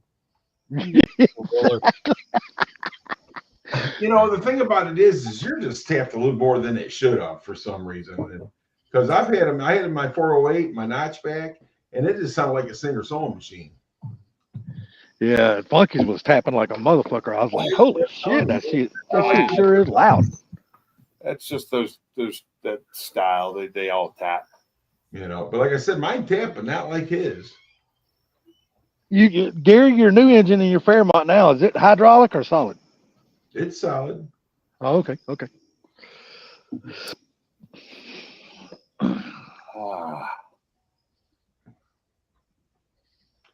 It's fine. My lifters, Jack I Daniels. was $1,000 for mine. Well, for your lifters. Yeah, Yeah. What lifters you got? I can't think of the name of them off the top of my head. High dollar ones.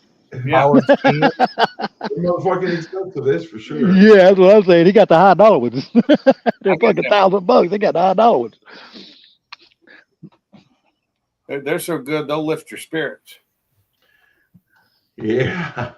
What? Well, it's gonna be nice to hear that engine bust off one time and run. I cannot wait for you to be able to crank that thing up and let us hear it. When I fire that thing up, it'll probably sound like a Singer-Sewing machine that's getting ready to blow up. That's fine. That's actually the motivation you need, Gary. You just need to get in there and hook everything up just so you can fire it up without worrying about the rest of the car. Fuck the wiring, just to hook everything up so you can get the engine fired up. Here, that'll be all the motivation you need to get this motherfucker done. Be like, yeah, I'm ready now. Now I'll work on it. I'm getting my motivation from Funky. Oh, okay. I'm getting my motivation from Funky. Funky's fixed like 3 cars. So.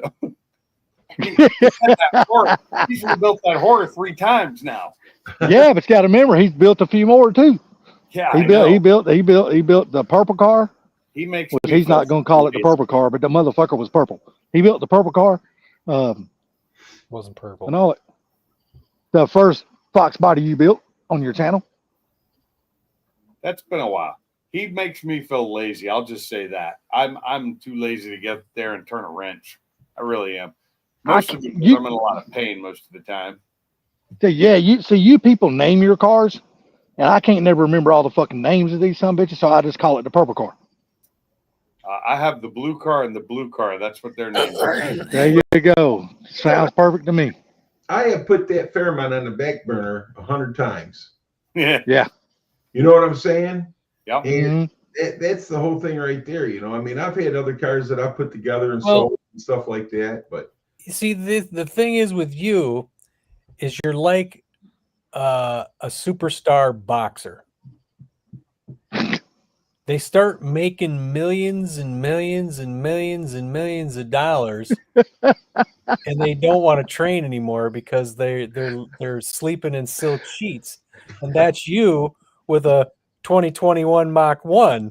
You get in it, you turn the key, it goes, and it's just beautiful, you know. So you mean you telling us that he's another Buster Douglas? You know, but I mean, Buster that would probably be like he's the another Mayfield. No, Mayfield, Mayweather. Oh, No, he's a Conor McGregor, because after Conor freaking fought Floyd and got $100 million, he's been shit for fighting. Yeah, well, that's true too. Dude, hey, listen, since I got that Fairmont, I've sold probably 50 different cars. So and some cars you guys don't even see. But the point is that I put that car in the back burner so many times, and that's why I'm not starting anything with the 55, because I need to get the Fairmont done before I start working on the 55. Where that 55 get done first.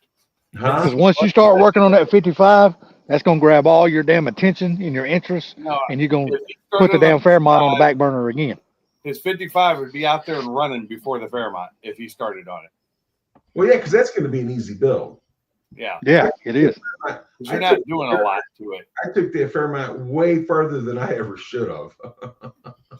Yeah. And you know, the funny thing about that Fairmont is, once he gets it and he starts driving and shit, he might not even like it no more. He might sell that motherfucker. Yeah, he will.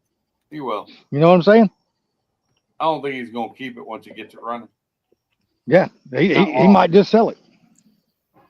He's had several cars that he's like, I like this car. I think I'm going to keep it. And then I laugh and I said somebody's going to offer a good amount of money for it. That's like And it's gone. I remember the Mustang, the classic Mustang that he had parked out in your backyard, didn't you? On the trailer. Yeah. I had a couple of them. I had the red one. He's and the like, gray. I like this car. He goes, we're going to restore this car. I said, he's going to sell it as soon as somebody offers him a good amount of money. And then, you know, yeah, somebody offered me a good amount. He goes, you know, you just got to take it. Quick money. Screw it. Ain't nothing wrong with that. The problem is that I got so much money in that Fairmont. I will never get it out of it. Never. Oh hell no. I don't care No, what. no. You'll never get your money back out of it. No. But there'll be somebody that offers you the right amount one day, and that motherfucker will be history. Even though you're taking a loss, Right now. even though you're taking a loss for it, you'd be like, you know what? I can accept this loss because I don't have this fucking headache no more. But I could use that money right now. I don't really consider the car a headache. I just consider it a money pit. But it's my fault. So Yeah. what else major's left to do other than get the wiring done and put the interior back in, correct? Just the wiring in the interior. Yeah, so and you That's have all. the interior, don't you? Huh? You have the interior? See? Yeah. Okay, so that's not too bad. The wiring's the hard part. I mean, like seriously, if I had a free weekend and you lived closer, I'd come up and do it. Right. I mean, wiring's easy. I can do wiring for other people, but I can't do it for myself. Well, the thing of it is that I can do the wiring. But I hate doing wiring. I was going to hire somebody to do it, and I thought to myself, why am I paying them when I can do it? See, that's the thing is I cannot stand wiring my own stuff because, and I'll do it, but it won't look good. It'll look crappy. But I do it for somebody else, and I've done it for free. I've done it for money. My God, it looks like $1 million. You know, when I'm done with it, you'd think a professional did it. And I can go with that. I take so much time on it, though. You know, and like I said, by the time I get home, so I mean, I worked on it a little bit tonight because I've done it all early, but You're worn out. You're you know, tired. I don't want to work on anything. Maybe the wife. I know exactly how you feel. That's why I don't get a lot of shit done like I should. But you guys also got to understand, I'm 59 freaking years old, man. I've been doing these car stuff my whole life. Yeah. You got 5 years on me. I'll be 60 in October. I was gonna say 5 years. When you're 18, 5 years is nothing. When you're 54, 5 years is a lot. Well, I worked. Gary, that's why I don't do the car thing anymore, dude. I just got tired of it. But I've been working. I worked in a junkyard most of my life. I've worked. You know, we've always had car lots, and you know, my dad's always had some kind of car business going, and that's what I've done my whole life. And I'm just kind of like, I'm building this building, so I have a place to park my freaking cars. And if I want to work on it, I can go out there and work on it and have room. That's right. Nothing I else. I hate doing it. I just rather pay somebody else to do the work now. Fuck it, I don't even want to do it. If I had the money, I'd be the same way. But I don't have the money for that. So when I want to do the things I want to do, I do it myself. I do my own oil changes mostly for the fact that they charge way too much to have them done anywhere else. So 21, or I'm sorry, 21, I had blueprints made up for a building because I was gonna have it done. Back in 21. The guy just wanted too much money for it, and that's when I bought the Mach 1, the 21 Mach 1. And back then, at that time, just to put the building up was $30,000. The same building I'm putting up right now for $42,000. That was just the building, $30,000. Wow. Yeah, but in 21, we were in the damn height of the inflation. That's when everything was at its fucking highest. It kept going up. It's still way up. I went to a place today. I went to Rick's, which is like a farmer's marketplace, and they sell pre-done food that they make in their kitchen, and it's really good, like meatloaf and like some other stuff, like mac and cheese with brisket in it, things like that. And when we first moved here, like Damn, that sounds good. 22, it was $5.99 for the small ones, and the small ones are good enough to feed basically 2 people. And the large ones were like $9. Now the large ones are $16 and the small ones are $9.99. So I'm like, in 3 years, that's crazy. So in 4/7/2021, I was approved to build that building, and they never notified me. Wow. They never notified me. Oh, the county? The city, yeah. City? Yeah. Yeah, I was approved. In 4/7/2021, Dave Laporte, he approved it. But the approval's no good anymore, right? So I went up there and I went to the building department and I talked to a friend of mine that works there, and he said that I should have no problem building what I want to build with the square footage of my property. Yeah. So I'm guessing they'll do it again. It's crazy though that they won't inform you unless you get on them and ask them. You got to. You'd think they And that's would. not just where you are. That's most cities, most counties. They're pretty bad about. You think they would have contacted me? You You would have thought, yeah. but they don't. They're like you. If you're really wanting it, you'll call us to make sure it's done. And then if it's not done, we'll get bitchy with you because you're asking us about it and we haven't done it yet. We're going to delay it another week. Right. Yeah, it's one of those. It's easier to let a contractor deal with it that deals with them all the time. Well, this was a contractor, Yeah, but he pissed me off and I ran him off. If you get what I'm saying. that's why you never found out. Well, but the city never contacted me. Yeah. How did he piss you off? Huh? How did he piss you off? He had a mouth on him, and I just had to show him I had a bigger one. Oh, okay.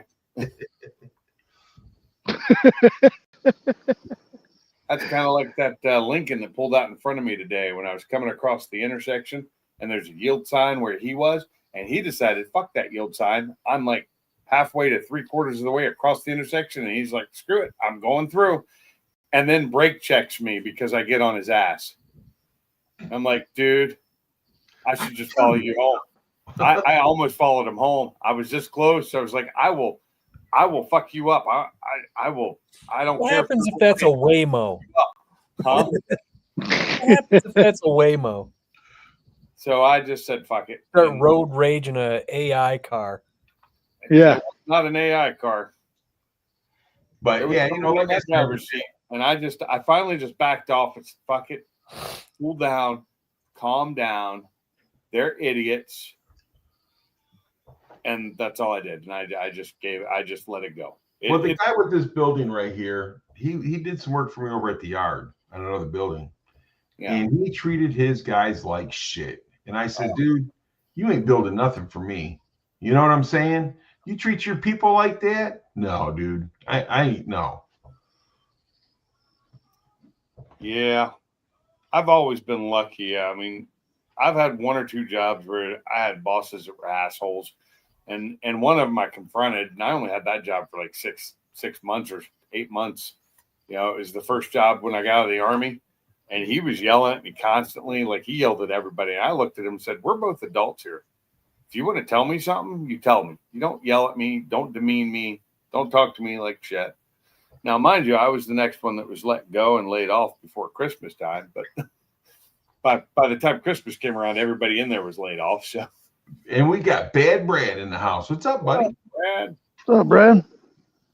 So, but you know, he after I said something to him, he quit yelling at me. He'd still yell at everybody else, but he wouldn't yell at me anymore. And I just did my job and got it done really well. But I worked for places that were assholes.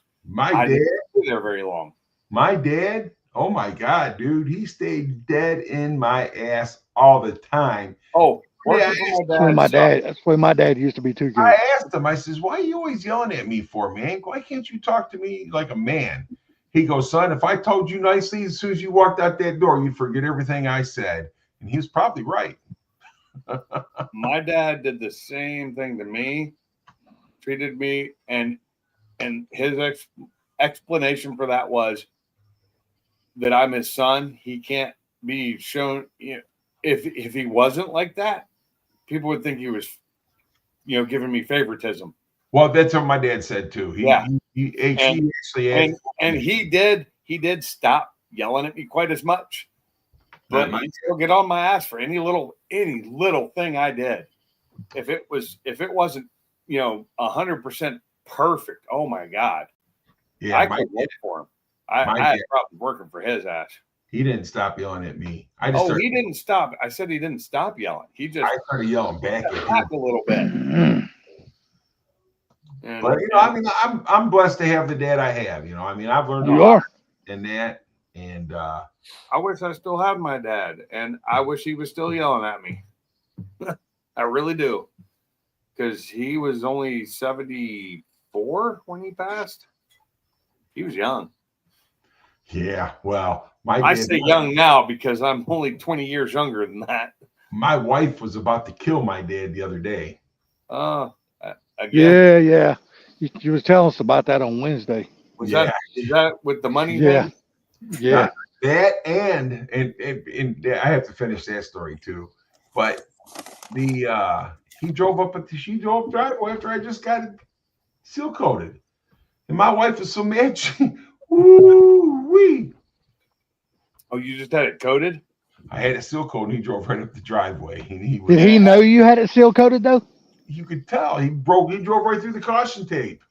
Oh, he drove right through the caution tape. Oh, okay. Damn. It's the seal coat. Well, So I'll I- tell you this, man. Every time I go on vacation, I tell all my people, they're all like, and when I come back, they're like, "Hey, you're back." So I'll take that as a win. There you go. Because I think the issue is they got to deal with somebody who doesn't have an answer for them for everything. Yeah. How long have you worked there? Close to 30 years. That's his place, man. I'm that's one thing I miss about my old job. I was there for 15 years when I left, and that was three almost 4 years ago now. And I miss that, being in a place where people came to me for answers, and it was, I was good at my job. I knew the thing backwards and forwards. I love that company. It was a great company to work for. I'd go back there in a heartbeat, but they don't have a branch out here in Alabama. So See, Funky, how many years do you plan on putting in at your company before you might say, you know what, I'm done. I'm done with this. I'm gonna stay at home. Well, the thing you gotta Another 40. understand is it's an employee-owned company, so it's ESOP. Okay. They have 5 years to pay me if I quit or am fired. A lot of money. And don't think I haven't been constantly thinking about that lately. Yeah, but the thing of it is, would that be enough to get you through to your time to start drawing your Social Security and live without, taking so much out of it? Because you got to figure the money they owe you. How much can you pull out of that and say make but it to see- 85 years old or 90 years old or whatever? I get that, but see, who says I'm not going to find another job? So what did you say it was? An ESOP? Yeah, What does that mean? employee stock ownership program. Okay. So we own the company, Right. and I'm fully vested. So And once that's what my old owner said he was probably going to do. And if he ever our decided. Our stock price is very good. So what? So once you take, is it like a buyout if you cash out? Well, it doesn't really matter to me what the whole deal is. All I know is that it's their policy that they have 5 years to pay that money. Okay. But after the Yeah. 5 years, is it like a buyout? I mean, are they buying you out? Yeah, over the course of the 5 years, they're paying you for your stock that you have in the company. So it's a buyout. Right now, it's just funny money, Right. Yeah. you know. Right now, it's non-existent ether money. Yeah. But I mean, yeah. So, but I see that's the bad thing about it is that you're still a young guy, sort of young. Yeah. So yeah, you could do anything if you had something that you wanted to do that you think you could do well in. You got time to do it. Don't know what that is. Yeah, but what would that be, Funky? If you decided to leave your company, what other job would you want to go do other than what you've been doing? He's gonna open a whorehouse and let you run it by hand. Now, he ain't gonna let me run it. First of all, I ain't coming to Michigan, so that ain't gonna work.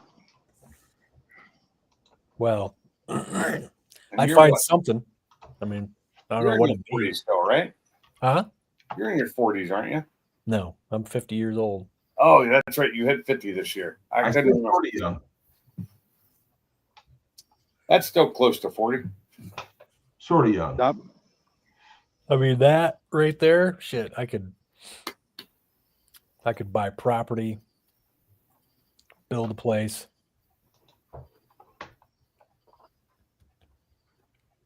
Make it off the grid so I don't have to pay for somebody to give me power. Yeah. Get Mike up there Shit, for you. You'll have all Shit. the power. man, seeing what Mike's been paying to go off grid, fuck Mhm. that shit. I'd rather pay a light bill. Yeah, no shit. Fuck that. He's doing way more than you need to do to go off grid. He really Fuck that is. shit. he Yeah, is. I've only caught like a couple of his videos, but I don't know. I don't know. Dude, let's put it this way. It's overkill. And he had said it on this. He didn't say the exact number, but he had said it on the live stream. He is north of 50K. Yeah, I don't know. He never gave the number, but he And just said he's went north of over. 50K. I don't know if Well, you need to go to that extreme though. You don't. He's overkill. He's got more power coming in from his panels than he can take. I would like to figure. First of all, I would get as many things as I possibly can 12 volt. Well, of course, yeah. Refrigerator, whatever. That way you don't have to power an inverter to power the 110 stuff. You know what I mean? But So I don't know if you can get a washer and dryer like that, because I know they put washer and dryers in RVs. Yes, they do. You can get a 12-volt wash machine. You know, anything that's 12 volt, that way you don't got to run an inverter. I would like to have a bank of batteries, whatever amp hours it is to get you through the day, and then have another one of the same. So one's charging during the day while you're using the other one, and then you flip them over for the next day. You know what I'm saying? And then you'd have a generator that could power your house if you need to, and or if there's no sun, charge your batteries. Got you. Yeah, that makes sense. But you got to understand, Mike also has people, that's giving him this shit to do YouTube videos and stuff like that. He's So been getting a lot of sponsorship. he does get sponsorship. So I mean, it's changed his channel name for a that's reason. another whole thing why he does it too, is because of the sponsorship. Yeah, but you got to remember, in the beginning, he didn't have none of that shit. He was paying all that shit out of his pocket. No, he had sponsors even back then. I really don't know. I've never talked to him in that, to know whether he had sponsors or not. But he has sponsors now, so that's why he's getting a lot of better stuff and Oh, yeah, of course. changing Good things for up. him. But I mean, what Funky says, a lot of the stuff nowadays pretty much runs off propane. Yeah. A lot of that stuff runs off propane. I remember when I had a propane refrigerator that I got out of an RV. They work great. And that's the other Small, thing. but they work great. If I were to build a place, I'd have a wood stove, and I'd also have propane in there. Mm-hmm. And that would power your stove, your cooking stove. Right? And you just get the biggest freaking canister you can get and fill that bitch up, and then say, see you again in 5 years or whatever. Well, You're gonna be using it. you can do, I think propane, you can go up to 500 gallons. Well, my But I'd grandmother, rather do natural gas if I'm going that big. she didn't cook that often, but sure, her propane lasted her like 2 years. Yeah. And that was 500 gallon. Is that one of the big 500 gallon ones, or? yes, it was a big one.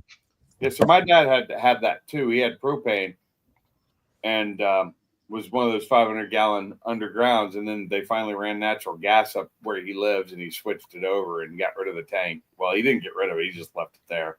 But I had to change everything to natural gas, which is just I think there's like a restrictor or whatever you have to change out. I'd want to have it so, a storm goes through and then you go into town and everybody's complaining they don't have power. And you're like, oh, you don't have power, huh? Oh, okay. I'd like to do that. It's like rubbing it in their face. Well, I do, motherfucker. If I were Just to tell them the Or storm put came that through and plant- knocked out the power, and just say, oh, I don't know what that's like. I'm like, do you want to buy a cup of coffee? I'll let you plug in long enough to run your coffee pot. Come on over here. No, I don't only charge $5 a minute. I don't Well, I want know to. you can get bigger than a 500, but the standard that most people get, Dell, around at least that I know is a 500-gallon tank. I- That's like the standard large tank. They have a battery operated. They got a battery operated microwave. Do they? Mhm. Yep. Yes, they Nice. do. So that means they got a 12-volt or 12-volt Is it a microwave. Those are other Milwaukee? planets. Is it Yeah. a Milwaukee? Yes. I believe it. Yeah, it's Milwaukee. Really? So you plug a battery, drill battery into it. Put some M18 Right, yes. on top. Well, my heater, my propane heater runs the fan, runs off a battery. It's a Ryobi, Mm. Okay. but I That's can funny. also plug it in too to a 110. Microwave. Microwave. This is a microwave. This See, is so a you get a microwave. lot bigger tank in his area. He get we have a lot of 1,000 gallons. You talking about propane tanks? Yeah. See, I just know that most of the people I know that had tanks, the 500-gallon was as big as they went. Well, No. is that down south though? Actually, yeah, I guess it would be. No, you can get 1,000-gallon tanks down here. I think you No, can. Cost you a but whole I'm bunch just of saying stuff. down Yeah, there yeah, they may yeah. not 500 not gallon. opt for that because the weather's warmer. You know. Yeah, Yeah, you probably can get 1,000-gallon tanks down here. yeah. I think the one Mob has that tank. I don't know whether it's propane or liquid or natural gas. His tank's possibly 1,000-gallon. That thing's huge. But I would build a barn-dominium. I even have a design in my head. I do too. I do too. I have a design in my head for the perfect house, and it's 3/4 of it is shop. Yeah, basically. What's holding you back? Money? Yeah, money and land. But the land ain't cheap no more, Jack. There's a link. There's a Depends link. on where you Oh, look. Makita. Oh yeah. Let me look that up. Is it still Makita Go to though? that. I thought they changed their name, kept the same Listen, colors, but they call it this something is different the now. one right here. They have a Milwaukee one too. Do they? And is it an old Milwaukee or just a Milwaukee one? Old Milwaukee just gives you headaches. Oh, Old okay. yeah, I was say old Milwaukee's just fucking nasty ass beer. Makita 40-volt cordless microwave. Nice. Hey, listen, they got a lot of stuff. I'm telling you, you could live off the grid pretty nice nowadays.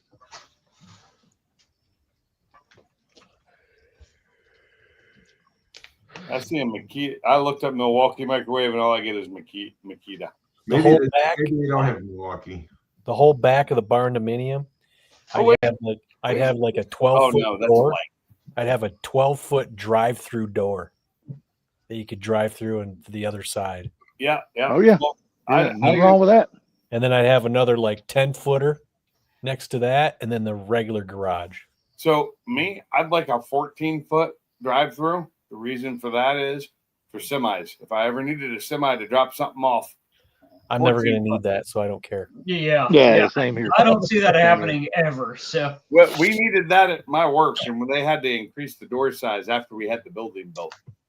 Yeah, but that's at your work. I know, but you never know. I might need it. Listen, the doors I'm putting on this building is going to be 12 by 10. That's plenty big enough. that's a pretty good That's size 12 door. tall, 10 wide. Huh? 12 tall, 10 wide. Nope, 12 wide, 10 tall. Okay, 12 wide, 10 Yeah. tall. Okay. That's what my doors are. I think they're 10 wide, 8 tall. Unfortunately, Because the it's doors a in my 10-foot garage ceiling, are so- 8 by 8. The doors on mine are non-existent. You don't have a garage. There you go. That's one thing I Hey, don't Funky, like you about my didn't- garage is the doors You are didn't get to rather see small. this. I showed everyone else though, but you didn't get to Oh, see yeah, the that latest takes 3D that out. print. Yeah, that's nice. Hold on a second. Like Let me that. see. Spelled Gem wrong though. Gem starts with a G. No, Junkyard Mustang starts with a J. Messing. There you go. That's pretty cool, buddy. Junkyard starts with G. I mean, I hadn't heard of one of those. No. I ain't never seen one of those either. Where it Or started with G. J-I-M. Gem. So, Funky, if you go out and you move out in the middle of nowhere, you're going to buy a Jeep. Am I Well, going of to buy course. what? A Jeep? Oh yeah. An old Gotta have a Jeep. No, I would buy a 96 Cherokee. Yep. Well, I don't know about maybe 90. Yeah, depends on what I can. 96 with the V8. No, you ain't gonna buy one of them new ones they got out now. Fuck Is that that. what they call them new ones? No, you don't need Oh, a V8. Gladiator. You don't need a V8 I when know you you have. don't need it, but my God, it No. is. I Dude. had one and I loved it. It Screw sounded so that. You good. just get the bulletproof 4-liter. That Six. fucker can pull some shit. It's got You're talking balls. that 6-cylinder? Hell yeah. Oh yeah, Yeah, that, the inline six. yes, That four- that that four- 6 was great. It was, but that V8 they had back then, oh, it sounded so damn good. I don't Those care old about the 340s, I- that sucked. Huh? Those old V8s it sucked. I didn't say it was Yes, good. they did. I would Sound take good. that. dude. I would take a 4-liter straight 6, and I'll then the take first that thing I would 4-liter have to do to that freaking 96 Cherokee Cherokee would be- is like the I one would I have to want. go ahead and fix the goddamn rockers. I want a 96 Cherokee. That'd be the That's- first that's thing one of my you could have to one of do, my man. favorite. 'Cause every one of them rockers on them fucking things Really? are all rusted out. Yeah. For SUVs, that's the SUV I want. Is like a 96, You 97. know, they made those in 2-door. I didn't know that. Yeah. Yeah. I had a friend who Yep. had one. He had a Yeah, I was 2-door. watching Uncle he had a- Tony's garage, and he picked up a 2-door. And I'm like, Good what? God. They come in Oh, 2-door, and Uncle those all Tony. 4-doors. He had a seen 2-door that. stick. He had a 2-door stick. Uh-huh. Yeah. But I just like those Cherokees. Those years of the I Cherokee. know. I think I that's had- a good, solid vehicle. That's I had on my two of list. them. I'd like to have. You know. I had I- two I of them. I want had an a old, 97 and an 01.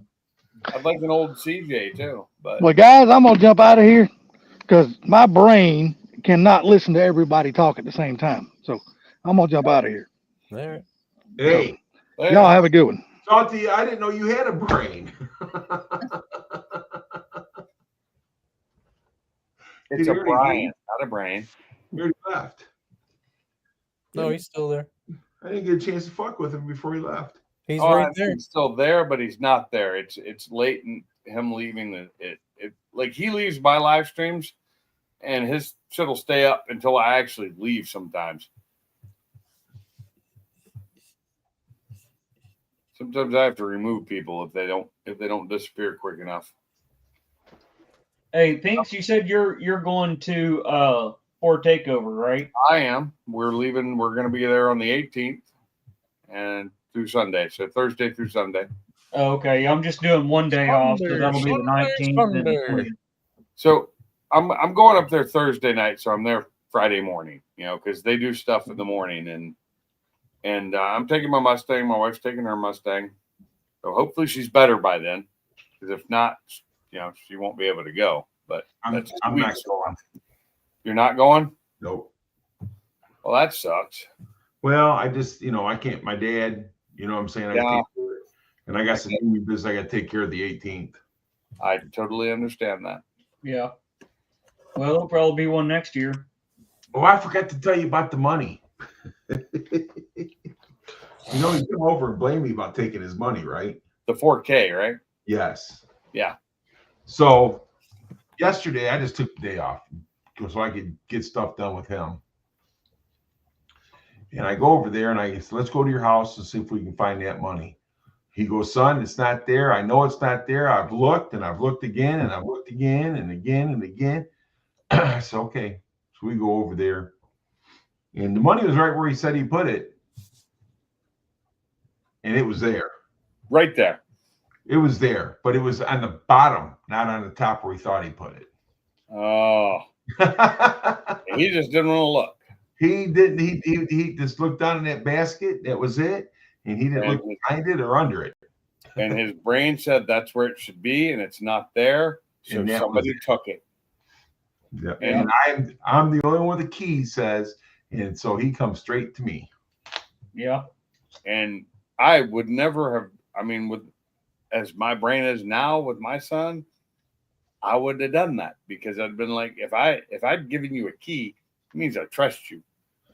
Well, and that's the thing. I mean, my dad does trust me, but he, in his mind, he thought, well, I thought you were messing with Dad. I would never do that. That's what I'm saying. It's just the way his mind's working now. It's different. It is a lot different. And that sucks. It really does. I was lucky. I was lucky in one point that my dad passed early because his brain was still there and he was pissed off at the world because he was dying and his wife had died and they died young and he had planned his whole life for their retirement, you know, and to have a life, and then that got taken away from him. And so he was pissed the last couple of years of his life. Right. His wife was dead. And then he had cancer that, you know, they couldn't get rid of. They couldn't fix. He had multiple surgeries, was trying drugs, you know, that weren't even on the market yet, you know. And, Trying drugs, man. and those drugs he was using were, you'd think if they're in testing, they'd be free. But no, you have to pay hundreds of thousands of dollars for them. Yeah. And I'm like, how is that when they're testing something and it's not released yet that you have to pay for it? It should be free. It's like I'm being your guinea pig here. Yeah, What am I getting That's out not of the this? way it works now. That's not the way it works now. Now you pay for them. And he had so many pills when he was, you know, done, and they wouldn't take him back and give him his money back. He was pissed about that. He was pissed at the world. And Paying for poison, just like my latest basically my funky snack review. So he was pissed off. That was what he was at the end. Not, he wasn't losing his mind. His mind was still there and straight. The only, you know, my grandmother's, that's the ones I dealt with that on. And it was indirect most of the time. Now it sucked when I went to my great grandmother's house the last time, and that was in '93. And she had no idea who I was and told me to go away, and they didn't want any. And I was like, and luckily I went and called, I called my great aunt, and she came up and, you know, straightened it out. I was able to visit with her, and she finally understood who I was. But that was sad. But I couldn't imagine dealing that with my parents. But, you know, like my mom died in her 60s, but both my mom and dad died of different types of cancer. One caused by smoking, one caused by who knows what. It was a gastro, you know, cancer in the intestine and area that they couldn't fix, and it just kept coming back and it wouldn't go away. So what you're dealing with sucks because he's healthy for the most part. Mm-hmm. And, you know, having the brain go like that, that's a hard one. Well, and the thing about it is that he's understanding what's going on. That's the bad part. That's even worse. You know, So it's more senility than anything else. Mm-hmm. Because he still understands. Right. Well, I had told him, I says, listen, I really need to, you know, I need to get a power of attorney over you. Yeah. And he said, you do whatever you think's best. Oh, then that means he still understands the reason. He knows. Yeah, it sucks. I really feel for you. I do.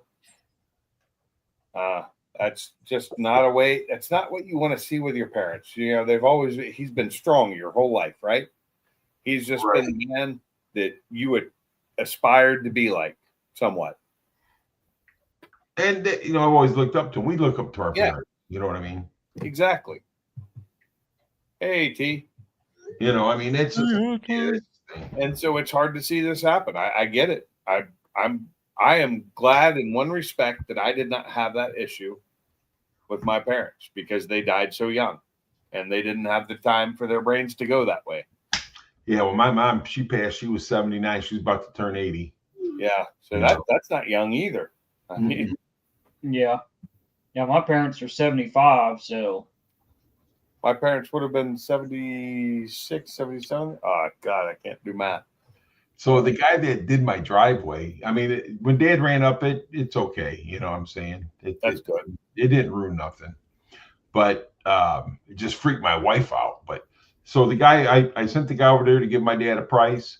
And he's got a horseshoe driveway. And plus the driveway that goes into the back of the house to the big garage. And, you know, he charged my dad $500 for that. That's a $1,200 job. Nice, though. Yeah. I like that. Yeah, he charged my dad $500. He's like, hey, your son sent me over here, and he goes, and I kind of like you old man, and only charged him $500. Well, it's family discount because you referred him. Yeah, he gave more than a family discount. Yeah, I get that. And the full seal coat, is it asphalt or yeah, concrete? Oh, yeah, that can get exciting. I remember when seal coat used to be cheap. Nah, it's not cheap anymore. Right. Even to buy it and do it yourself isn't cheap. Bama, Funky's not asleep. What the hell's he talking about?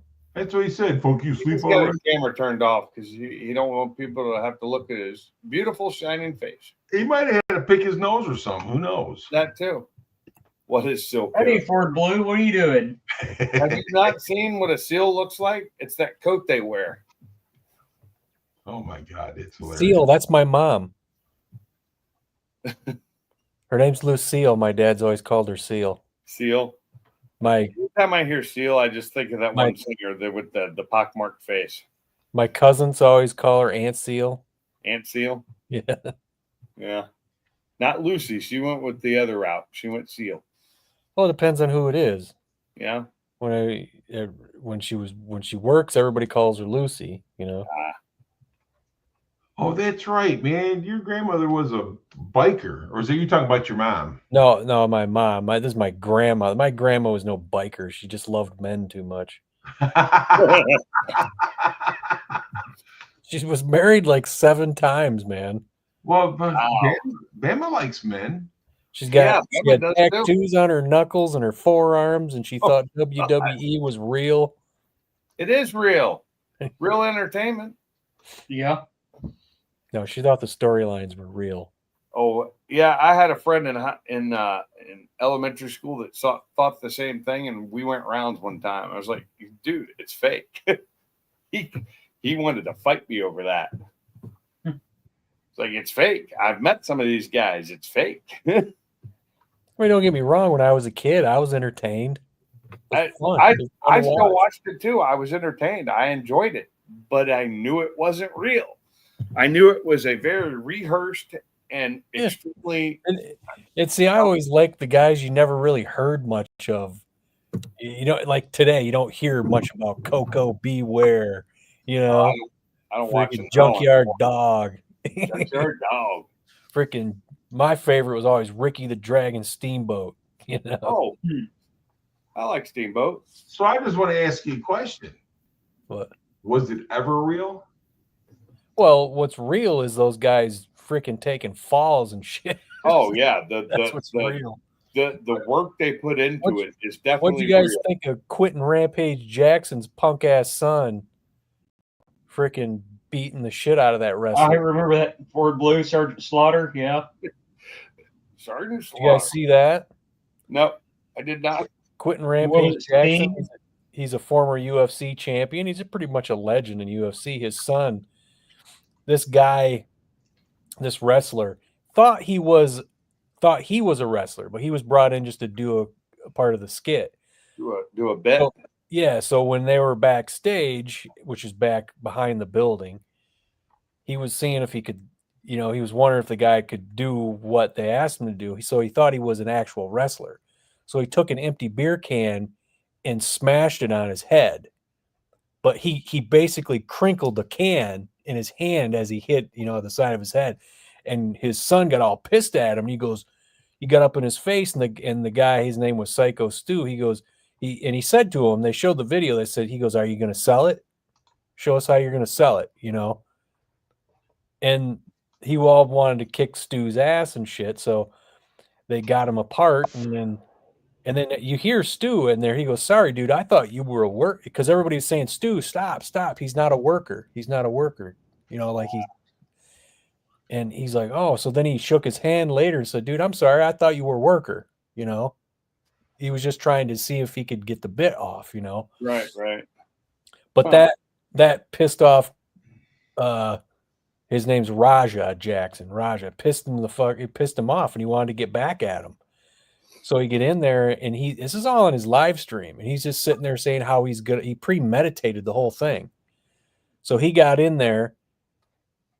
on one of this thing when Psycho Stu was wrestling somebody. He bounced off the ropes, turned around, and that's when Raja grabbed him to slam him. Except that slamming him like a wrestler should be slammed. He slammed him head first into the frickin' mat, which knocked him out. And then he jumped on him and started beating his face in with 22 punches. Oh, wow. Just That's beating fucked his up. face in. Yeah. And there were other wrestlers were trying to pull him off. This dude was going to kill him, you know? And it turns out Stu was choking on his blood and his teeth. Jesus. This is all on video, man. And I'm just waiting I'm just like, when are you going to arrest this kid? I don't give a fuck who he is. Raja? I don't give a Yeah, I don't no, give a he fuck needs that- I that. don't That give a was fuck wrong. that That was an Stu- attack. That was a premeditated I attack. don't give a fuck that Fuck Stu him. didn't hurt him, but made it, look like that he was smashing a can up on the side of his head because he mistook him for a wrestler to see if he could sell the bit. You know what I mean? And it pissed him off. Okay, it pissed you off, and he apologized, but it didn't give you the right to go in there and do what you did. It I mean, doesn't that's hurt to get a it's can criminal, slapped man. inside your head anymore anyway. Those things don't hurt. Yeah, it was just criminal what he did. It's like, Jesus, the dude was choking on his teeth and blood. That is not the appropriate response to you getting what you said was disrespected. No. He You better get used apologized. to getting disrespected, dude. I'm going to tell you that Yeah, right like- now. Not only Yeah, that, gonna get Stu far. apologized to him, and it's on camera. He said, They don't he know said- what disrespect is. He just said, Yeah, "I'm sorry, that's man. what I he thought you did. were a worker." You know, He doesn't know what disrespect is. it was just ridiculous. Yeah, that's kind of bullshit. I haven't watched wrestling or anything to do with it in forever. I mean, like last time I watched, Well, you were this still was- Roddy Piper and Ric Flair and Yeah, Hulk this Hogan. They wasn't were all- WWE. This was like a real low budget thing. Yeah. But I haven't watched anything since what is that, the 80s, early 90s at the latest. Yeah. It's back when I watched it. But I mean, I'd met a bunch of those guys, and they were all pretty neat, nice guys. I mean, for the most part, this back before the money got super huge, and they were all pretty nice. I mean, they were doing it in high school gymnasiums back then, Yeah. And they weren't in stadiums, they weren't in big places. There's a whole bunch of low, low budget ones that go around. They go around to Comic-Cons. kind of like the old, and it's like the old stuff, so it's more personable. Well, we have a team that comes into our picnic for the UAW, and they, what I'm saying, and they're pretty good. I mean, it's people love watching them. Yeah, they're fun to watch because, and it does take a lot of athletic ability to do that. Yeah. People don't understand how much work that really is, and people get hurt doing it. And here's the other thing about the Psycho Stu incident. He's a veteran, Oh, and he found he had PTSD, and he found wrestling to help him out, nice. and then this happens to him, Yeah, because that's and the thing is, it'd be one thing if the guy could defend himself, but he knocked him out by slamming him down, and he just Yeah, exactly. a guy who was just completely defenseless, and you're beating his face in. You're a punk. You're a fucking punk. you knock somebody out and then beat on them. I don't get that. I mean, even when I was pissed off, if I knocked somebody out, that was it. Fight was over. I was done. I wasn't going to sit there and kick him in that as much as I might have wanted to if I hated him that much when I was young. I wouldn't do it. Now, that's not to say it wasn't done to me once or twice. I mean, last time I got into something, somebody knocked my ass out and then started kicking me in the head. That's what's wrong. Huh? That's what's wrong. Yeah, it's been a while. We done figured it out. That was down in California when I tried to stop somebody from trying to get a girl into his car who was screaming bloody murder and nobody else was trying to help. Well, I went to stop him and I confronted him, and then his friend came up behind me and knocked my ass out. the thing about it is nowadays it's so bad out there. You got to be careful. Yeah, well, This has been a good 10 years ago, I think. But I'm saying, Yeah, this is bad. It was bad. And I was, now mind you, I was not sober. I was pretty drunk because I just left a whiskey bar. And I lost my pizza over this, damn it. I had some leftover pizza that I lost. it's time to kill him now. Yeah. Yeah. So I went up and confronted the guy. Didn't punch him, didn't do anything. I confronted him. His friend came up behind me and knocked me out. One hit to the head, back of the head with a stick or something. He hit me with something. Nowadays things are so bad. You can't trust anybody anymore. Yeah. Man. You no, gotta- man, especially a skinny little nerdy kid. He could probably be, like a friggin' purple belt jujitsu kid. Yeah. And you it fuck could with be, him. but Next thing you know, he's on your back, choking you the fuck out. all I know is I was being kicked in the head. The two guys I was with, they didn't even do nothing. They didn't help me at all. The cops luckily showed up. The girl was saved. She didn't get, taken in the car because they were trying to shove her into a car and she was screaming and nobody was trying to help her. There's this video out there. And of these- I couldn't believe that shit. I just wasn't gonna put up with it. But I got my ass handed to me, and I had a couple of bruised ribs and a concussion, and it was not good. There's Hey, a Ford, video out what are there you of working these, on now? two Latino kids in it was like an older, not like an old guy, but you could tell the guy was older than the kid. They're in this parking garage, and the older guy just takes his freaking shirt off. It was ready to box this kid, and this kid's just freaking backing up, and then all of a sudden he throws a leg kick to the older guy. I said, "Oh shit, this kid knows how to fight." And then the dude kind of went after him, and this kid did like a championship fucking high school wrestling double leg takedown of that guy. Scooped him up and took him down to the ground, and of course it's concrete, and the dude hit his head on the freaking concrete and knocked him out. Just by scooping him up and dropping him. I was like, you screwed with the wrong guy, man. Yeah, it's basically what my friends told me. My coworkers at the time said the guy hit you with whatever he hit with you, and you dropped like a sack of potatoes. He knocked you out, and then they started kicking you in the head. I'm like, and you did what to stop them? Oh, we didn't do anything. Yeah, it's like, that's the last time I go out with you. Thanks, You're not guys. good men. Well, they were all drunk too, and I was like, and they didn't want to get into it. I'm like, you could have Well, stopped. whether I want to get into it or not, if I'm out with a buddy and that happens, I'm diving in. I mean, Minus the I might pineapple. get knocked out too, but at least I These weren't didn't friends of stand there. mine. These were coworkers that I barely knew. But again, though, maybe they were afraid to get involved. I get it. I understand. Yeah, they didn't want to get involved. Uh-oh. So Luckily, the Ford thing that Blue saved has me got was the cops 75 actually showed up. miles on his truck from driving it back and forth to work all week. I'll just say this about the old hooker. I got the engine in, drove it 25 miles, and then the next day drove it to a car show an hour away. Nice. So I got more miles in 2 days on that car than Ford Blue got in a week. Yeah. I'll tell you Damn. what, how much I drove my Mustang is, well, I don't remember. It don't even start anymore. So What? My Mustang got 0 miles on it this week because the Focus is running again. I didn't fix the oil leak, but I got it working, and it's Yeah, from that I'm behind on some videos, so they're all scheduled to be released. Don't be mean. Don't be mean. I think I'm probably getting caught up on all my videos. Hadn't done anything all summer, so I still got stuff coming out. Let's I've just done say stuff. this, I just Blue. didn't do it. Is it don't go off on me. I just put the beer can up the side of your head. Now I'm apologizing. So don't come at me and knock me the fuck out and make me swallow my teeth. Ugh.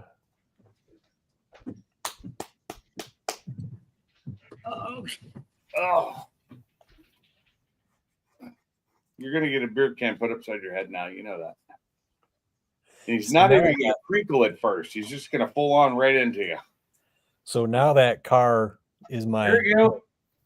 that I'll card's hand you the important. can. This is the big one. I got a big one here. I'm not saying the dude was wrong. I'm just saying, you know, who is somebody else to say? My reaction is my reaction. You know what I mean? Yeah, but after that happened, and he found out the guy wasn't an actual wrestler, what they call a worker. He said he goes, "Oh shit, I didn't know that. I didn't know he wasn't. He was just a guest coming in to do some stuff." And he apologized to him. He said, "Dude, I'm sorry. I thought you were a worker." And they shook. He shook his hand. He apologized to him. And then It wasn't a then the- reaction. That's like what you said. the That's thing is, premeditated. That ain't a Ra- reaction. the thing is, Raja he's a live streamer. So they're live streaming him planning on what he's going to do when he gets in the ring. He planned on, and then people who were on his live stream he was reading were talking him up to go in there and fuck the guy up. Don't listen to people in your Well, life. yeah, I know, but he was planning this whole thing, and he goes in there and does this. And when he slammed the guy on the thing, he knocked him out, and he was just completely defenseless. And it was just 22 unanswered freaking punches to the head, hard punches, dude. That was So uncalled. here's my question. Do you believe that Mike Tyson actually lost that fight, or do you think it was rigged? I think didn't he watch lost that it, fight. so Well, all I'll say is this is what's his name? Jake Paul. He was not trying to hurt him. No, he wasn't. Jake Paul's actually gotten. I hate to admit it because I don't like the guy. He's actually pretty good. No, he's a good boxer. I don't like him, but he's still pretty good. People are just making fun of him, but it's like, dude, that guy's got real skills. Trust me, I've watched boxing for a long time, and I've seen that dude box, and I'm like, the dude's got skills, man. I don't care what you say, I don't care what you think of him. He's got skills. I think his brother's got more skills. Logan? Yeah. No, I've been watching boxing for 59 years, and I say he does. How's that? no, he don't. And another, I watched boxing when boxing was boxing. And that shit they got nowadays ain't boxing. Oh, I was watching it. Was boxing too. You know, and another thing is, I'll tell you this right now, Tyson, he would kill that guy if he was his age. Yeah, if he was his age, that would have been a Destroyed different fight. Yeah, but you got to understand. Did they figure out what he does?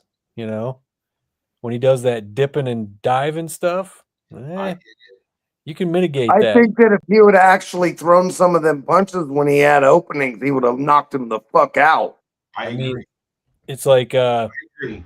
Sugar Ray Leonard and those guys, little skinny dudes, what he did is hammering guys. You know what I'm saying? But the thing about it is, nowadays boxing ain't like it used to be. I'll tell you that right now. everybody figured Tyson out. You can't go on the inside with Tyson. As far as MMAs and stuff like that, dude, that right there, that shit's ridiculous. Nah, I love it. No, I'm talking it's scary ridiculous, is what I mean. Oh, Yeah, it is. Really, Well, that's dangerous shit. The thing is about that though, the reason why it's not as dangerous is because when they're knocked out and it's over. They don't continue to get freaking pounded in the head from round after round after round after round. You know what I mean?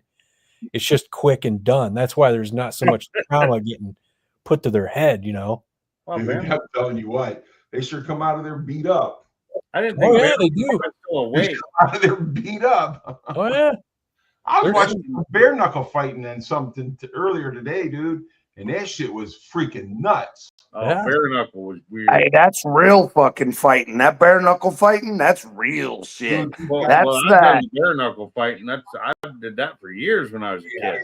Okay. That's the kind of fighting I like because that is showing us real gladiator shit. They're really Let's put a 4-ounce UFC glove on somebody and have them hit you with it. Hard. Oh no. I'm not saying they're not beating the fuck out of each other with gloves, but I'm the guy that wants to go ahead and allow steroids and all the human growth hormones so they can beat the holy fuck out of each other. If they want to get up there and get paid, I want to watch them beat each other half to death. Yeah, I don't like the whole wrestlers have just made MMA kind of boring. You get two kind of wrestlers. You have wrestlers who are exciting to watch because they're always moving, and then you got the guys who just lay on you. I hate that freaking just laying on them. They're not even trying to do anything. They're just going, "Hey, I got this guy controlled. Just gonna win by points." It's like, Or either that or they choke them out and they have to try to tap out, shit like that. I get yeah, that. but I don't mind people going for submissions, man, and they choke you out, but don't just sit there and lay on them. You know what I mean? Try to get that submission, and I know some of it's methodical, and you gotta be careful because the other person knows exactly what you're doing. But at the same time, man, just to sit there and lay on somebody is I just can't stand that shit. Hey, Ford Blue. Have Mhm. you met your counterpart, Blue? Say what? This is Blue. I've met Blue. Oh, okay. I didn't know if you'd met Blue or not. Yeah, probably 45 times. She doesn't work as hard as you do. This is the lazy Blue. But Oh. boxing stuff like that, back in the Or day, blue. man, those guys were gladiators. It's not Yeah. like that anymore. You want to see a good fight? Go watch Rocky Marciano and Jersey Joe Walcott. Oh, I've seen that fight 2 or 3 times. That's a great fight because Good fight. it was just because Rocky was getting touched up, man. It was like, and then he would freaking come back and get freaking Jersey Joe, and then I got a big poster of a framed poster of that freaking right hook that freaking Rocky hit him with, that freaking still frame. Oh, I've seen it. I don't That have is that is the one of the best right hooks in the history of There's, boxing, dude. He just I freaking was watching a black and white fight the other he day. freaking hit with, him, Muhammad Ali. boom, and he went down. He just was down and out, dude. He What was freaking it? put him in the nether realm. What was the big Ali fight back in the day? The one in black and white. It's a black and white video. I was You just talking watching Sonny it. Liston? I don't know if it was listed or not. I don't remember. It's been a couple weeks ago. I was watching it. It popped up on the TV, so something I was watching. I saw it, and I watched most of the fight. It was a long fight. That was good boxing. I mean, it was some like just watching them. You're not thinking of George Foreman, are you? No, it wasn't Foreman. It wasn't that new. It was one of his older fights where after he'd become popular, it might have been Sonny Liston. But it was just fun to watch them because of just watching the way they watched each other and worked off of each other. And it was a lot of work. It wasn't the big splashy punches that, like the Mike Tyson one punch knockout crap. Well, people paid for boxing back in the day, and the boxers actually used strategy back then. Yes. You know what I'm saying? Well, Yeah. there's boxers that you do the same thing, like Terrence Crawford. He's If you watch some of the not big name stuff, some of the current not big name stuff, and like not the heavyweights, you'll see a lot of good boxing. I mean, like my favorite boxing is lightweight and welterweight. Dale's saying was his last name Page. Yeah, I mean that's what Floyd and them always fought. I always fought or watched Floyd and stuff, so there was a lot of good fights Yeah. between welterweight, super welterweight, or what they call junior middleweight, and then Junior middleweight. and then before that was the lightweight and the featherweights. I haven't been a featherweight since I was a teenager. Yeah, no shit. Hey, Ford Blue, you still doing that 440 4-speed build? I've never been doing a 444 speed. Oh, because I have that 4-speed. Yeah, I can't. I want to sell my Roadrunners now. Really? Oh, I saw one. I'll send you. I don't know if I sent you that picture from last Saturday. That Roadrunner. You can send it to me. I've I saw a picture of I'm, not too long ago that made me cry because it was completely bashed because the brakes went out on it and it smashed into something. I just, Oh yeah, I took it, but I never sent it to you. That's right.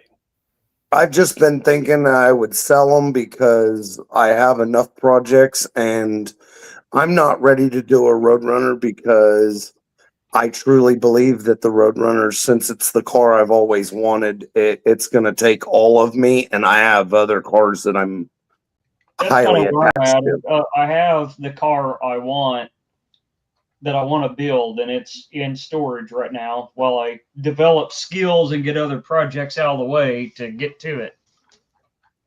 That and yeah, but you know, the doors to my Comet came back from the body shop. The old man was getting ready he was cleaning the garage so my Comet could go in his garage for body work to get ready to paint it. And he tripped over one of his mats and broke his collarbone. Oh, He's 67 years old. So, Yeah. you know, I'm doing the Comet before I want to do. I'm highly attached to the Comet. Yeah. I'm highly attached to the gasser that I'm going to build. So the Roadrunners are so far out. I figure, you know what? Fuck it. I probably ought to just sell them. Yeah. Well, I get that. I sent it to you. It's a little video. That Roadrunner has a modern Hemi in it. Mm-hmm. Oh, When I got there and got out of my car, the first car I saw was a Dart with a modern Hemi in it, and it was immaculate. I go, oh my God, this is the best car here. And then I walked, and I had to, sign in to the stupid thing. And then I came back and I saw the Roadrunner, and I said, oh my God, this is the second best car here. I said, it might be equal to the other one. I don't know. I was like, these two are badass. Well, I love the Roadrunners. As time goes on, the modern engines are getting cheaper to put in these cars, like the Coyotes and Hemis. We can afford to do that now. Whereas before, it's like, yeah, I'm not going to spend, obscene amounts of money to try to do that. Well, I can tell you this, being that I've been in the engine building, I've got 10 years of building engines. Personally, I would put a 318 in the fucking thing before I put a new Hemi in it. Honestly, I would too, but because I don't know, it's just not my thing to have the new stuff mainly. But well, I'm not saying that the new stuff isn't got its place. I just don't like the Hemi. The new Hemi to me is a bad design. They have a lot of fucking problems. The earlier ones drop valve seats. The mid grade ones and some of even the new ones are having lifter bore problems. I'm just not interested in fucking with them. I'm not saying that if you gave me a free one, I would do something with it, even if it was traded for a small block Mopar. But there's just certain things that I'm not interested in. I'm not interested in an LS. Yeah, it's a good fucking motor, but I'm not interested. Yes, I am in love with that car, except that it's LS powered. If it was Ford powered, that would be the holy grail of roadsters. mm-hmm. Me personally, I would rather. Fucking still badass. It is fucking badass. I like the V10 out of the Dodge truck better than the Hemi. I really do. It's a fucking 318 with a couple extra cylinders. I mean, it is a good architectural design. The 318, the 273, the 360 are a very, very long-lasting motor. And that V10 out of the fucking Dodge trucks is a solid piece of machine. That was cool with the real flame on it. Yeah. I like the real flames. Yeah. So if I was going to put something modern in that car, honestly, it would either be the inline 6 out of the new trucks or it would be a V10. because See, I don't like know how the well the V10. Inline 6, the new Dodge, what do they call that? Inline 6. Hurricane. Yeah, the Hurricane. I don't know how well it's made because it's new, right? So we haven't had enough time to figure out, is it going to have something Yeah. dumb go wrong with it? You don't get to see Right. too many of those. That Husqvarna. Elsinore. I see Yeah. those all the time ripping up and down the road where I'm at. Husqvarna? Sweet, dude. Isn't that Elsinore or something like that? Huh? Isn't that the Elsinore bikes or something like that? What do you mean Elsinore? I think that's the name of them, a Honda Elsinore or something. Oh no, that one I was showing there was a Husqvarna. Oh. Dude, Right, sweet. right in the center there. Yeah. Oh yeah. Yeah, but there's Hondas and Yamahas and stuff there too. Did I say that name right, Mr. Muck One? What's that? The Honda Elsinore or something? Right? Okay. Those bikes are fucking expensive. Hey, we got what is it? A little Suzuki here. I think it's a one banger. It's my brother's. He's selling it for $1,500, Really? and nobody will buy it. Yeah, I think Was so. it the older bike? That's interesting. Yeah, I can't. Is it a what are they called? The Suzuki Rebel? Okay, yeah. A Suzuki Rebel? Is that what it is? A Rebel? I know Honda had a Rebel. I don't know. Honda has a 250 Rebel, I and they don't still remember the have it. name that's on there. But it's like a one banger, but it freaking my brother goes, it scoots, man. It's not a very big bike. There's not a lot to it, but $1,500, man. He's trying to get rid of it. What You just- year is it? I think it's an early 2000s or something like that. Okay. Oh, that's a street bike, ain't it? Yeah. It's the one you've seen in my videos there. Okay, brought- yeah. He put it on Marketplace. I don't think they're doing a very good job with whatever they advertised with it, maybe. But then he's like, well, maybe I just bring it up to you because he lives in the woods. So he's brought it to us to put in the front yard to see if somebody could, see it and they might want it. Making Mustang great again. What's I'm going on? about to get off here. Y'all have a good one. Good to see y'all. All right, man. Well, Yeah. Have a good one. Later, man.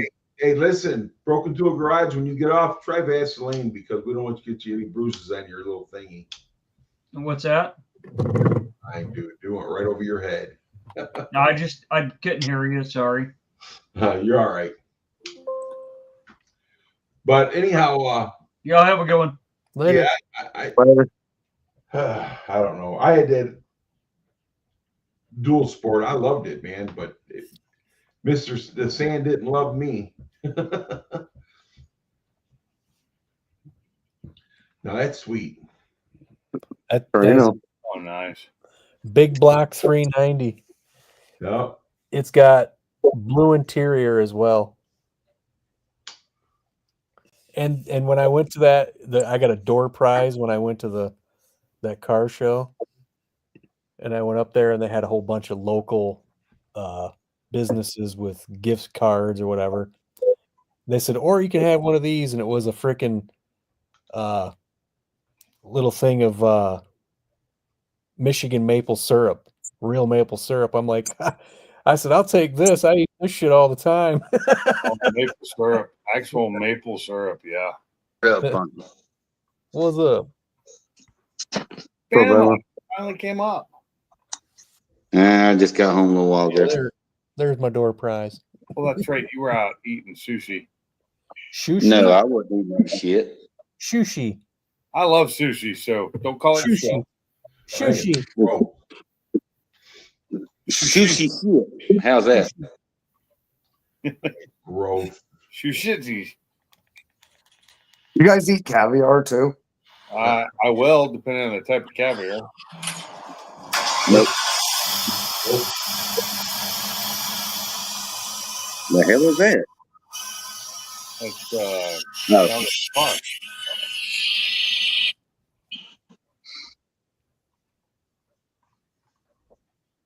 Mm.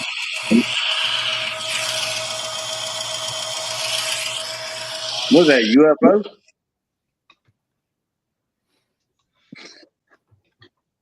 What is that?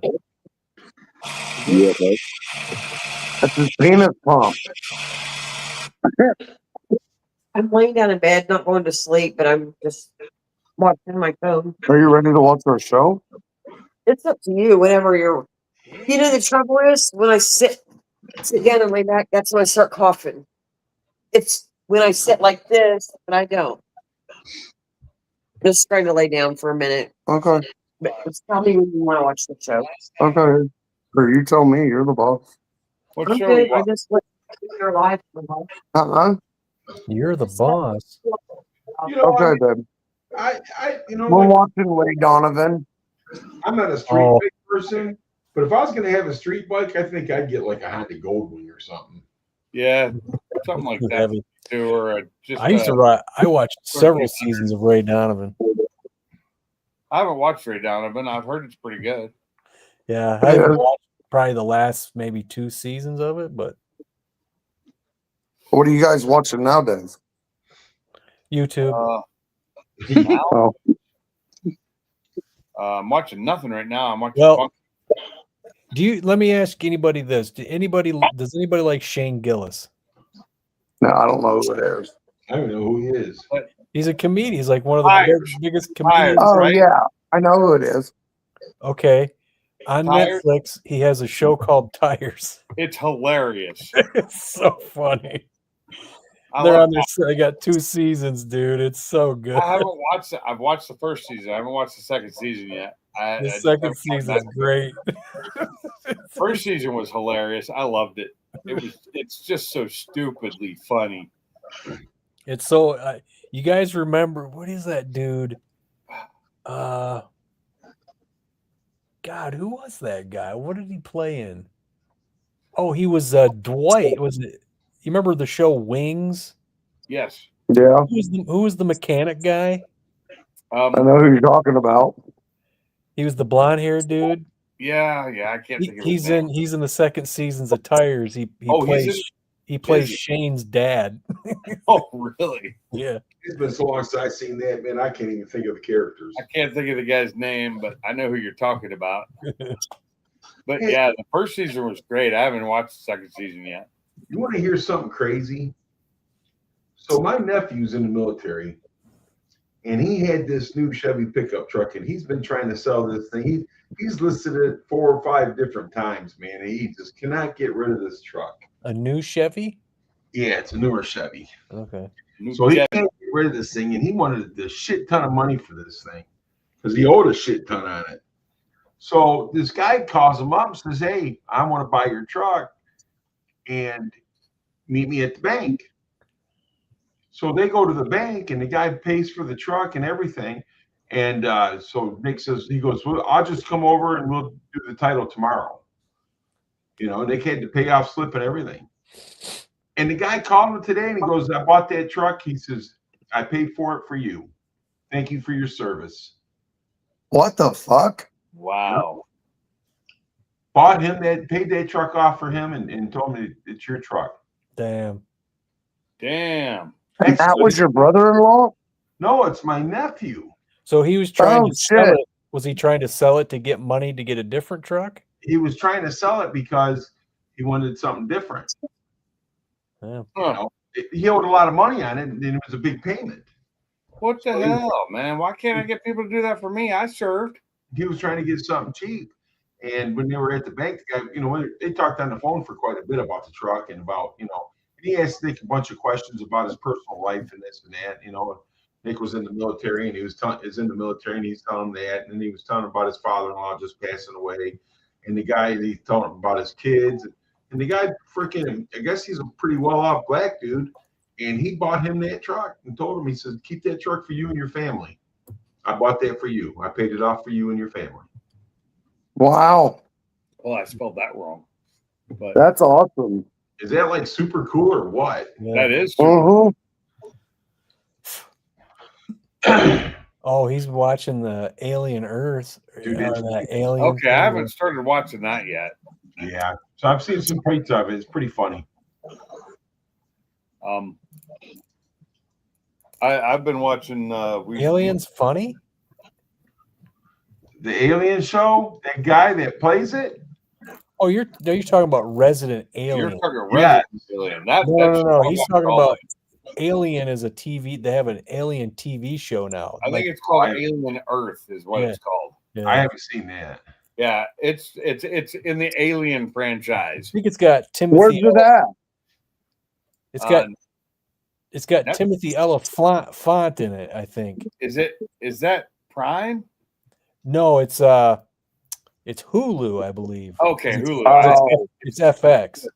It's what Disney. Yeah, I don't have Hulu. this year. Yeah, so if you got Hulu or if you got Disney, Yeah, we have Hulu, but they're taking Hulu away from us this year. They're gonna roll it into the Disney Plus. So yeah, because I Disney either have to bought it. pay more to have it, or I get rid of it. So we're getting rid of it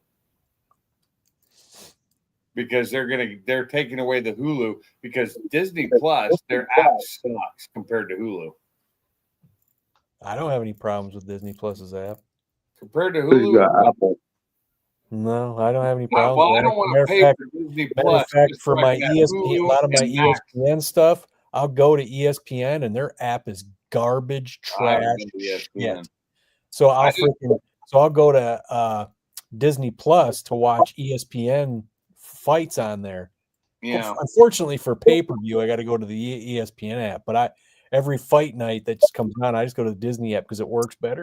Well, what sucks for me though is Hulu works better to me than Disney. I've been using Hulu for years, but they're getting ready to get rid of the Hulu app, the HBO Max app. It's all going away and becoming all under Disney. And so to have it now, I'll have to pay for Disney as well as those, and I'm not going to do that. That happens here in a couple of months, I think. Alien versus Predator, they got a few movies. Yeah, they got a couple movies. I tell you what, I like the Predator movies way better than the Alien movies. But Yeah, the last one I saw was the one where those criminals got dropped off on the alien planet or the Predator planet. I haven't seen that one yet. The last one I seen was with the Indian girls or whatever. No, I haven't. That's a newer one, but this is I an grew up older one where they're dropped off on this planet. These criminals are just dropped off on these planet. These elite like criminal type people, and they're like wondering where the fuck they are in the world. And then as they group, they find each other to band together. They walk around out of the forest onto this cliff, and they see like, I don't know, like 2 moons, and they realize they're not on Earth anymore. we're not Earth anymore. You know, and then the predators start hunting them, and it was pretty good. Lawrence Fishburne's in it, and who was it? Adrian Brody is in it. Mm-hmm. Okay, I have the commercial-free Hulu. I don't do commercials. I won't. And that's why I also killed my Peacock, because what I was paying for that didn't have commercials, they changed it to where it has commercials now Gang domination. What's going on? and raised the price. That's the brothers or whatever in California, ain't it? Which Yeah. is like twice the price. And I said, fuck that. And I'm not paying for it. Usually, this is Trav on here right now, who's usually jumps in.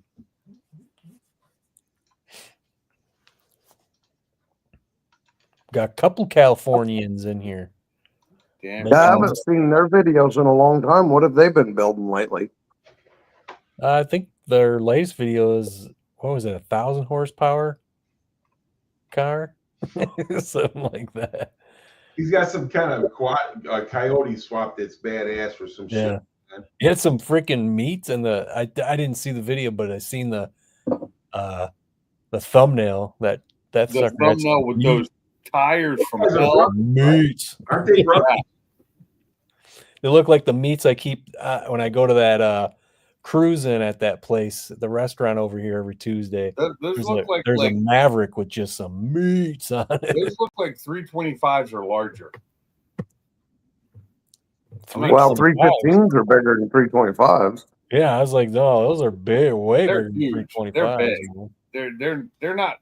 They're not small. I saw the thumbnail too. I just haven't watched the video yet. They're big. Are they 315 60s? They look bigger than 315s. Yeah, they're way bigger than 315 I have- 60s are fucking 30 inches tall and 13 and a half inches wide.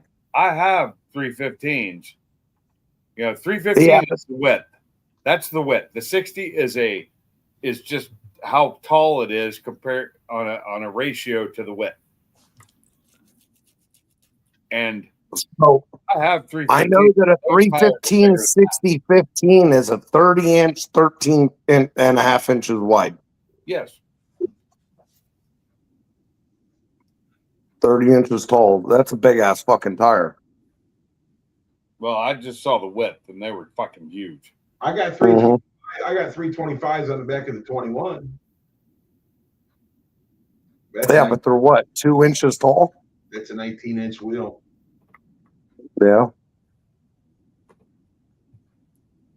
315 is only 12 and a half inches. Yeah, it's not that wide. It's like between it's 12.4. Yeah, but look up the specs on Mickey Thompson for the. Then Mickey Thompson's lying about what their size is because 315 millimeters is 12.4 fucking inches. That's what it is. 12.4 fucking inches. 25.4. Why it gotta be fucking inches? Why can't it just be inches? Yeah. No, because it's got to be fucking inches. Because we're going deep with that. But you can only use about 6 of that. I can't even use 6, maybe 4. Going deep. I think a 315, like mine are around 12 inches You wide. like that Beavis and Butthead movie. Go They deep all and the hard. different tires can have the same size and be different sizes. You know what I mean? It's so weird. Yeah, and the rim size too, and the section width changes it too. Yeah. So like my So- 315s only come out to about 11.75 inches wide. on the Right. on. But a 315 should be 12.4 inches wide. So I have 30 by 12.5 by 15 Mickey Thompson SSRs on the back of my truck now on a 10-inch rim. Yeah. And they're like 11 and a quarter inches wide. But But they're bowed. rim for them. They're With- bowed, right? Yeah, you're Okay, basically. but I have a 12-inch rim in the shed with a 315 6015 on it, and that fucker is perfectly flat, and it measures 13 and a half inches wide. That's weird because it shouldn't be that big. But it's a drag radial. So, Yeah. and I know a drag radials for some reason measure different than a regular tire. But they shouldn't. Measurements should be fucking measurements, goddammit. You would think. I get that. Oh, I understand. I'm just giving shit. Because You know as well as I do. You just sit there and said that Are they going to tires start don't all making, measure the same. I they have gonna start 3 making sets of these measurements like 315s. these all these speaker or these audio companies make amps for their or their wattage for their amps? And they are, that's all different. There's like 3 different wattages for this goddamn amp, and you're like, which one is it already? Yeah. Right. So I have 3 sets of 315s out in my garage right now, and you can go out there and measure them. They all measure different, and 2 of them are the same brand and almost the same type. I have ET Street radials and ET Street bias plies, and they measure differently. And they're the same size, exactly the same size. You know, on the He's got sidewall it says same size. Bogarts on the And back then my of his other mouth. ones that are regular radials, they're a different size as well, even though they're the same. You know, the I size don't, is I don't, the I don't same think you fucking say size. Bogart, isn't it? Isn't it Bogares or something like that, or some weird? So, my buddy plays with dirt track tires because they hook pretty good on the street for cheap tires.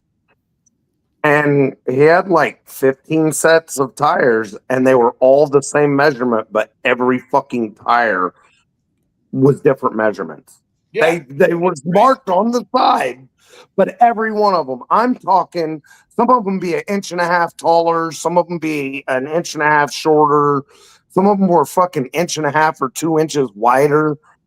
But they're all marked. They're all the same Hoosier brand, but they're all marked the same fucking size on the side. but I will all I gotta say is the ones I saw on the thumbnail for SD's car, they look huge. They look bigger than 325s to me. Is it a Fox body? Yeah. I wonder if they're 315s. And it looks like it's a narrowed. It looks like a narrowed rear end too, isn't it? I've got 325s under. I got 325s under my Fox. These Well, I'll look tell you bigger. this, man.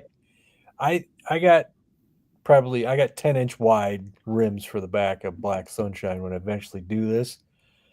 I think I probably have to do 285s, and at the same time, there's going to be some hard competing with the exhaust.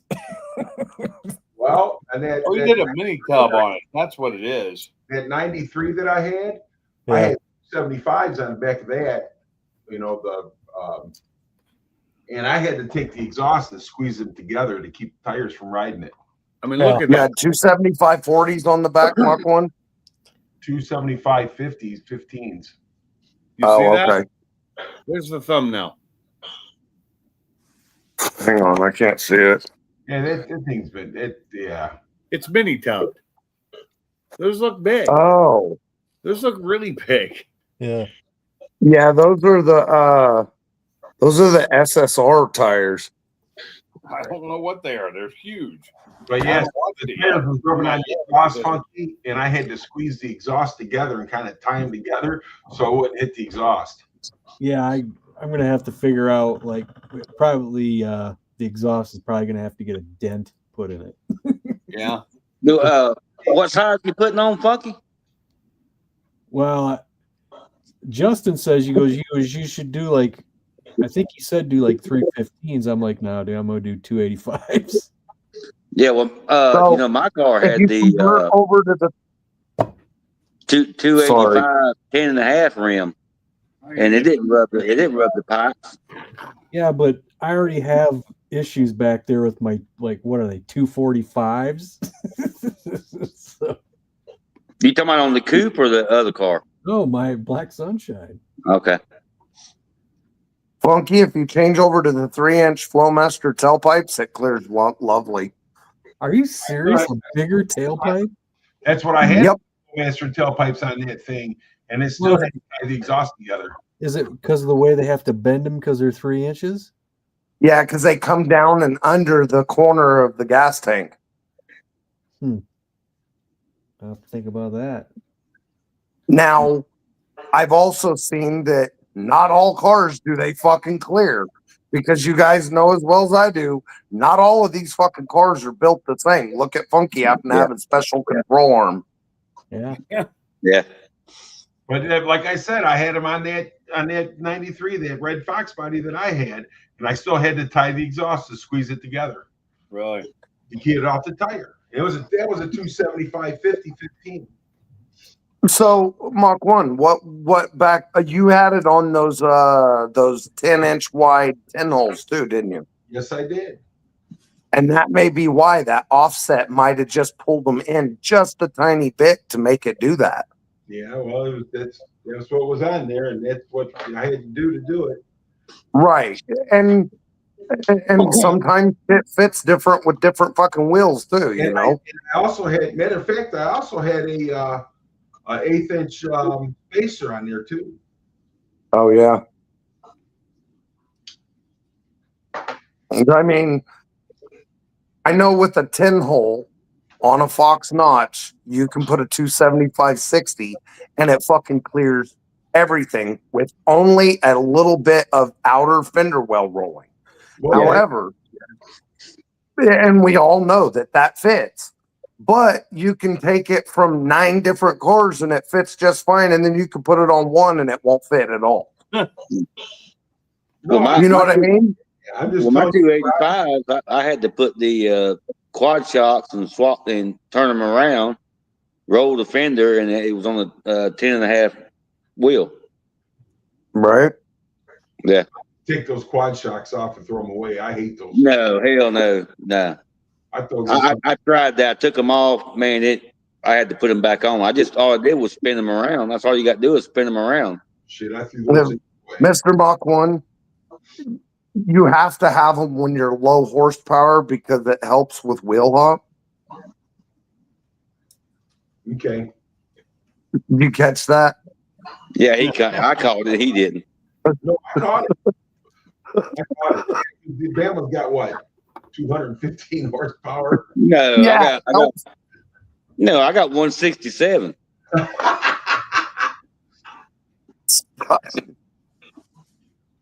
I was just being funny. Okay. Anyway, But yeah, I wonder.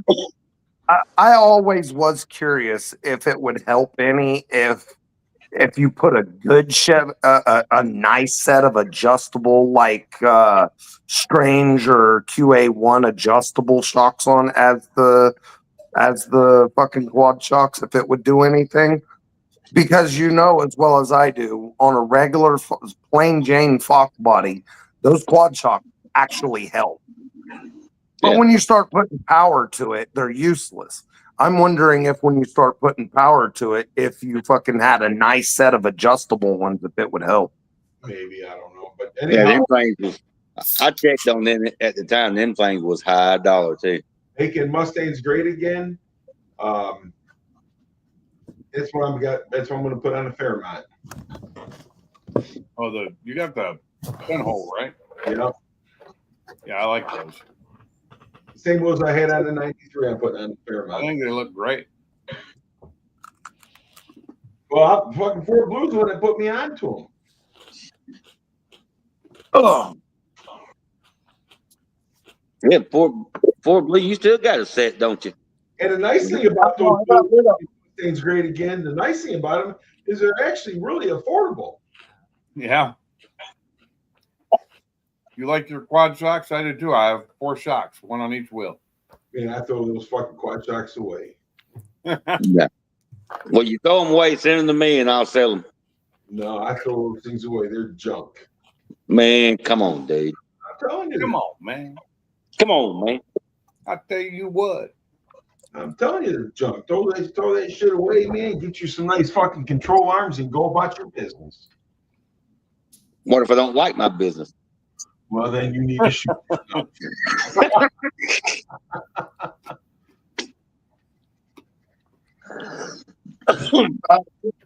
you asked if I still had any pickles. No, they're gone. Oh, you got rid of them? I traded them straight across for that running and driving fucking Ford Fairmont. Oh my God. Oh, that's right. You did, didn't you? Yep, it has no rust in the whole car. It's got everything for it, and it fucking runs and drives. And the air conditioner works. Oh, that's a plus right there. Well, they was 4 lug anyway, wasn't it? No, they were 5 lug. Oh, okay. Damn, it breaks my heart. Why? What do you mean, why? Why? I got two cars got 5 lug. No, you can buy Okay, but here's the thing. All right, not being a dick, No, yes, but you here's are. the thing. I was just gonna say I could have sold them to you for the $1,021 that I paid for them shipped to my door, plus shipping, or you could order them from fucking LMR for the $1,021 shipped to your door. I was trying to get them free. Oh, Oh. Oh. Bama, you can buy them 5 lug. I know. I'm just messing with Blue. giving me a hard time. He wants to give you something hard, all right, but it ain't time. Yeah.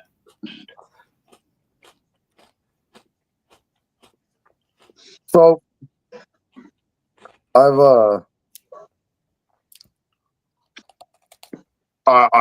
highly enjoyed driving my truck back and forth to work this week. Yeah. Yeah. It's the converter that I had in it was too big. So when I fixed the oil leak, I put the new converter in it. Now it's too small. It's too tight. I need to change the converter again. Damn it, man. So fuck yeah. Oh, it's fucking fast. But I need to change the converter. It needs just a little bit more stall because it loads up when it's sitting there idling in gear. When you pull up to a stoplight, if you sit there too long, it What starts style- loading up. Huh? What style you have in it now?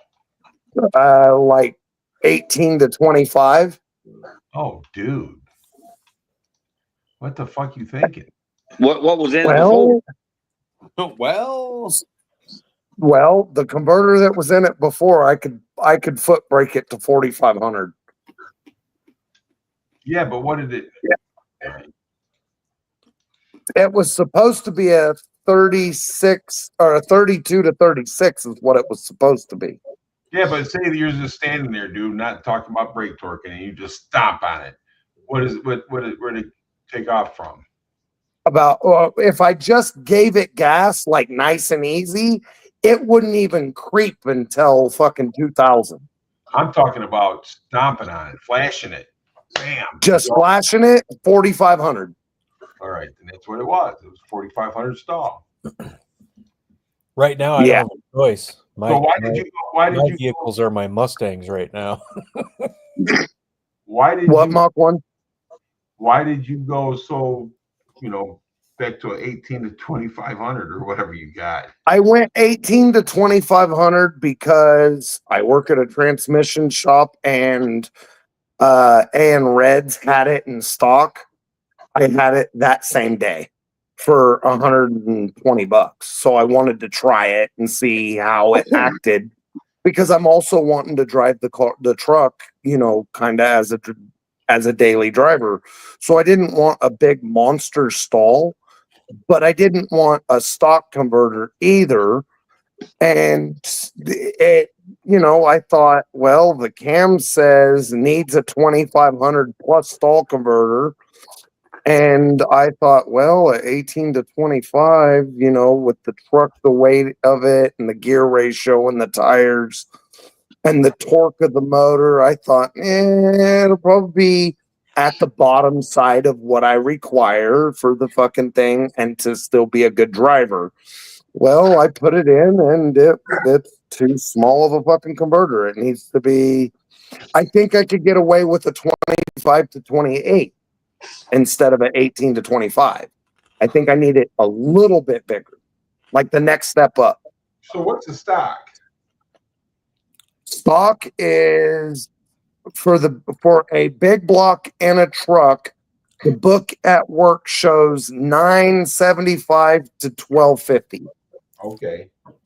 And what size cam you got in it? 660 lift solid roller with 236 at 50. And what rear end you got in it? 9-inch with 373 gears and a 30-inch full tire. 30-inch soft tire. So that brings the rear end to what? Oh, Give or God. take right about a 355.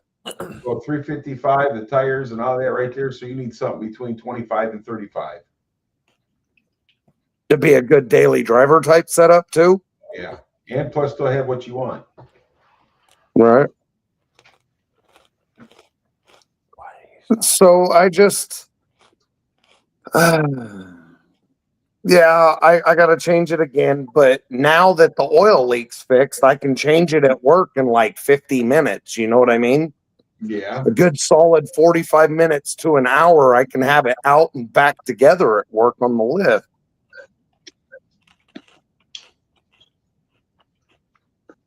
So it'll take me longer to fucking put fluid in it. I mean, in some days. I had a 40 in my notchback, dude, with a 408 in it, and that thing was great on the street. Well, with this truck, man, it wouldn't even start creeping until 2,000 RPMs. And then, but I could fucking cruise down Broadway at 45 mile an hour and I could whack the throttle and it would haze the tires. It would fucking haze them. But I sometimes I forget though. But I mean, with a big block, dude, everything kind of changes. It's the fucking truck's a little bit. When I came home the other day, the wife said, "I thought you said that was going to be a work truck. That fucking thing don't sound like a work truck." How many horsepower you think you're pushing?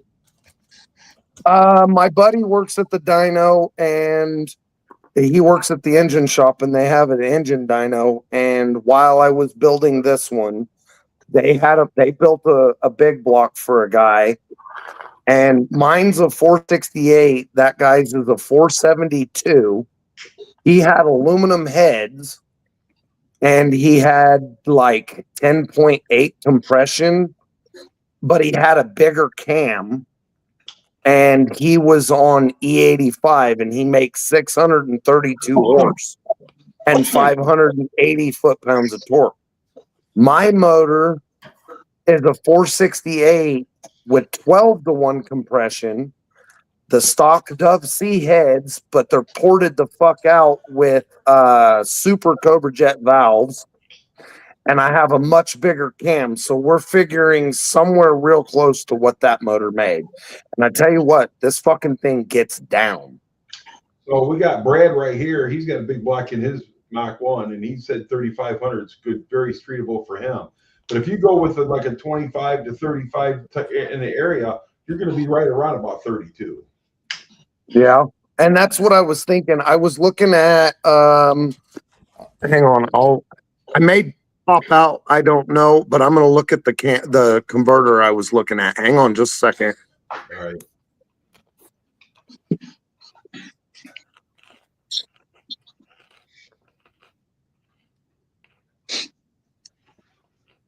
Hold, please. Okay, the converter I'm looking at is an ACC Boss Hog 28 to 32 10-inch converter. There you go. I think that'd be good for you. That's the one I'm looking at. I think that's the one I'm going to get. But you know, the more you drive that thing, the better the stall's going to get into you, right? You understand? See, and that's what my boss said. He said, give it some time. He said, don't go changing it right away. It'll probably loosen up, especially with the kind of torque your motor's making. So he might be right, because it is going to loosen up some.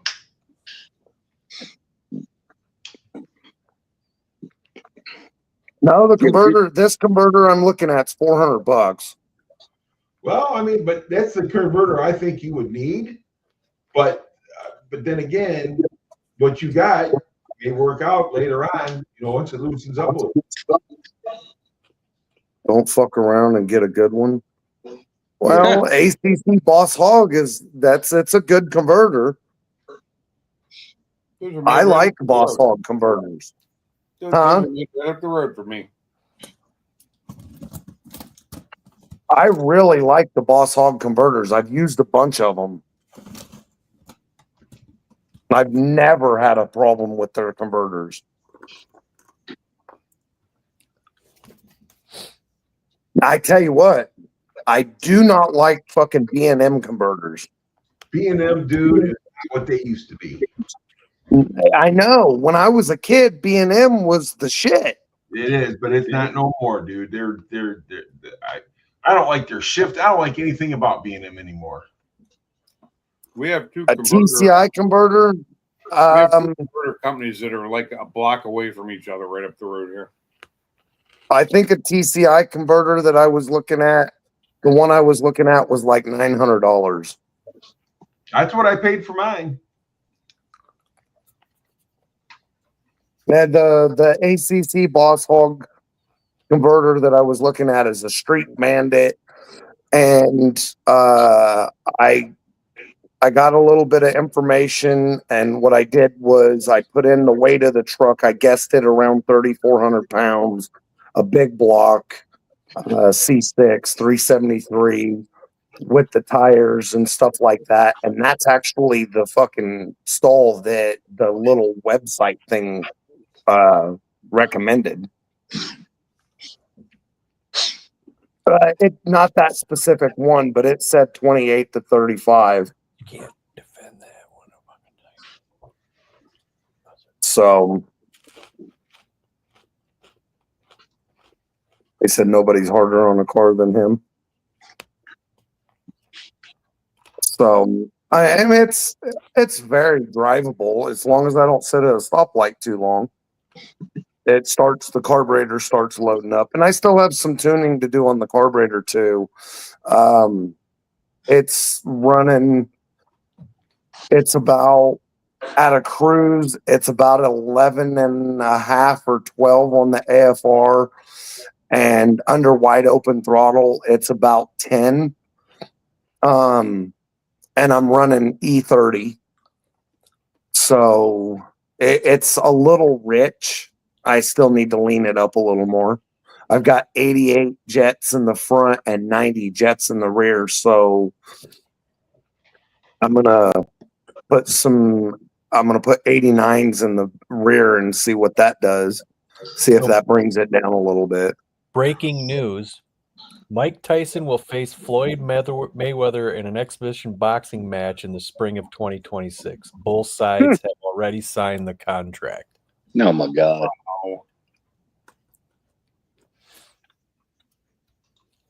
Yeah. Are they Yeah, really? Blue, my truck's running pretty good, Blue, but it's got a little bit of got a little hesitation when you first kick it, and I can't get it out of it. Is it carbureted? Yeah.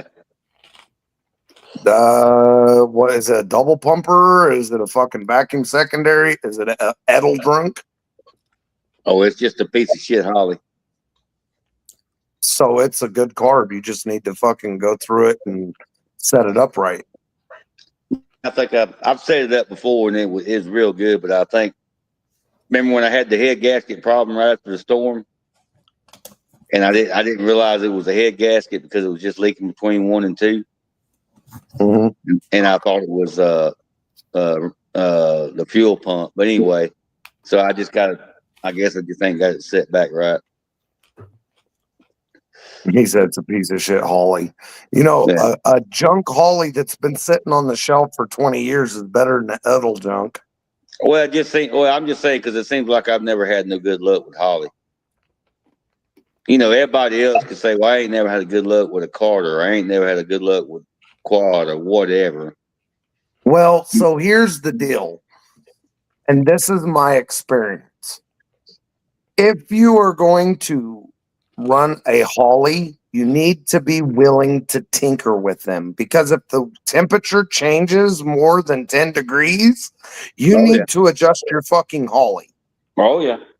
I agree. So if you want a car that just drives, you're better off going with an Elda junk or a Carter or something like that. Hell, even a Quadrajet. I'd rather have a Quadrajet than a fucking Edelbrock. That's true. I ain't Quadrajet's a fucking Edelbrock. Nah, I wouldn't have one. Freaking junk, period. Say what? I think the Edelbrock carburetors are junk, period. Yeah, I wouldn't have one. Fuck yeah. I had The one old rebuilt. Carter ABSs and AFBs, the old ones, those were good fucking carburetors. I had one rebuilt and put on Black Cherry Bomb. Worked just fine. Which one? Edelbrock. So here's my fucking problem with Edelbrocks. It's really hard to clean out the fucking fuel passages because of the way they are down underneath. If you're gonna, if you got a hot rod with air conditioning on it, and it's not really, you know, you're doing a lot of performance stuff with it, they're fine. But to put one on something like my Fairmont, never. So there's okay, but not Lachlan, do you agree or disagree? A pair of fucking Edelbrocks sitting on top of a blower is okay. Depends on how you're gonna drive it. Rock on top there. Right. But a pair of Edelbrocks sitting on top of a blower is a different animal performance wise than an Edelbrock sitting on top of your fucking 408. It's a different animal. No, it is, and it's exactly what it is. But I've always had good luck with Holly, and with the temperature change and stuff like that, I've never had to adjust them. But I've been working with Hollies all my whole life. Now, people say Quadrajets are junk. They call them Quadrajunks. I think if you get the right person to put that carburetor together and then tune it right, you're fine. Right. And here's another thing about the Quadrajet, the Edelbrock, and the Carter versus the Holly. You can tune those carburetors, but none of them tune as fine tune as a Holly does. I agree. I agree. But I got a Pro Form on my Fairmont, and I haven't used it yet, but it's pretty much the same thing as a Holly. It's a what on your? Oh, a Proform. It is a Holly. It's fucking. It's a Holly. Proform and the Brawlers. It's still a fucking Holly. Thank you. And as a matter of fact, I think that Proform is owned by the Holly company now, because when Holly bought Quick Fuel, I think they also bought fucking Proform. Probably did. It's the exact same, pretty much same carburetor. But anyhow, I got the PTC torque converter for my Fairmont. I heard Holly bought out Scott Drake too. Have a good one, Domination. Take care, Don. Bought out Drake? Later. That's what I heard. Really? But yeah, I got that PTC torque converter to do that. I paid $1,000 for that motherfucker. Right. But I mean, I'm not saying that there's anything wrong with any specific car part either.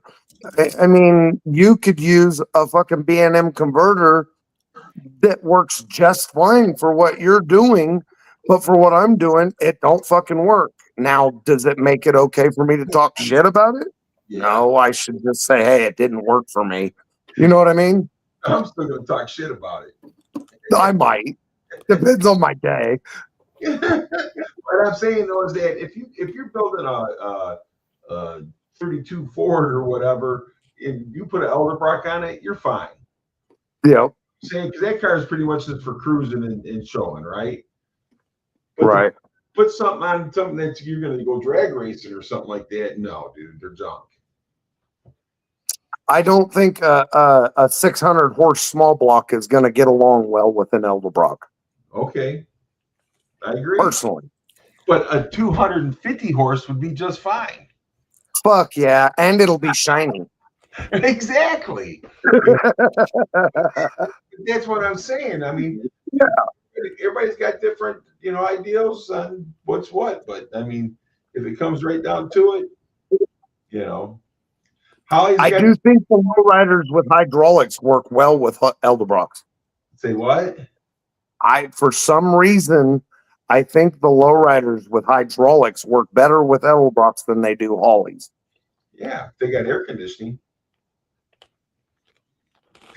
Maybe, yeah.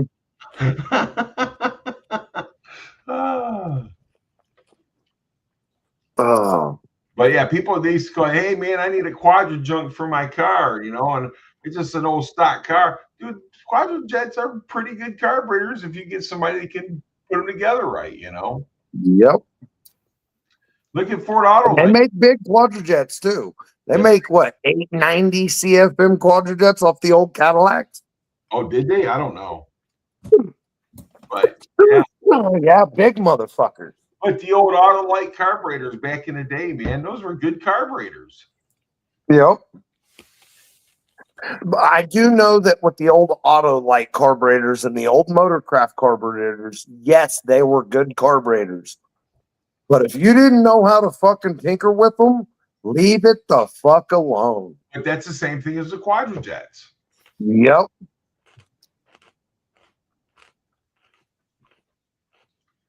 Just some old man shit, dude. Old man shit? Old ass. Oh, old ass shit. But yeah, I'm fucking loving driving this truck, man. It's so lovely. My cheeks have been hurting from smiling so hard. Well, Funky likes driving his Mustang. He's been taking it to shows and everything. Yeah. Well, my truck is undrivable right now, so.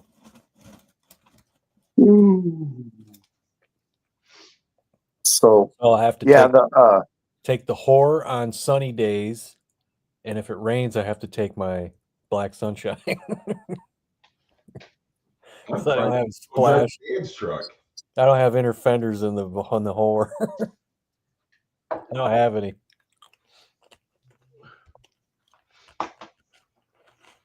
Funky, you already got your truck tore down, son? Oh yeah. What? What? Have you already started on the truck? Oh yeah. Big time. I'm surprised from Sublime. Where's that fag? He's Yeah, where is he? he's running them sleds. Remember, Oh. Gary told us today. Understand he lives in Chicago. Chicago's probably shut down right now. The authoritarian government there has shut them down, so nobody's allowed to leave the state. No, he's in Wisconsin. Yeah, he went to Wisconsin to race tonight. He's Canton. To race. I'm surprised that he ain't, popped on for a minute or something. What is he racing? Them damn sleds. Those flags. No.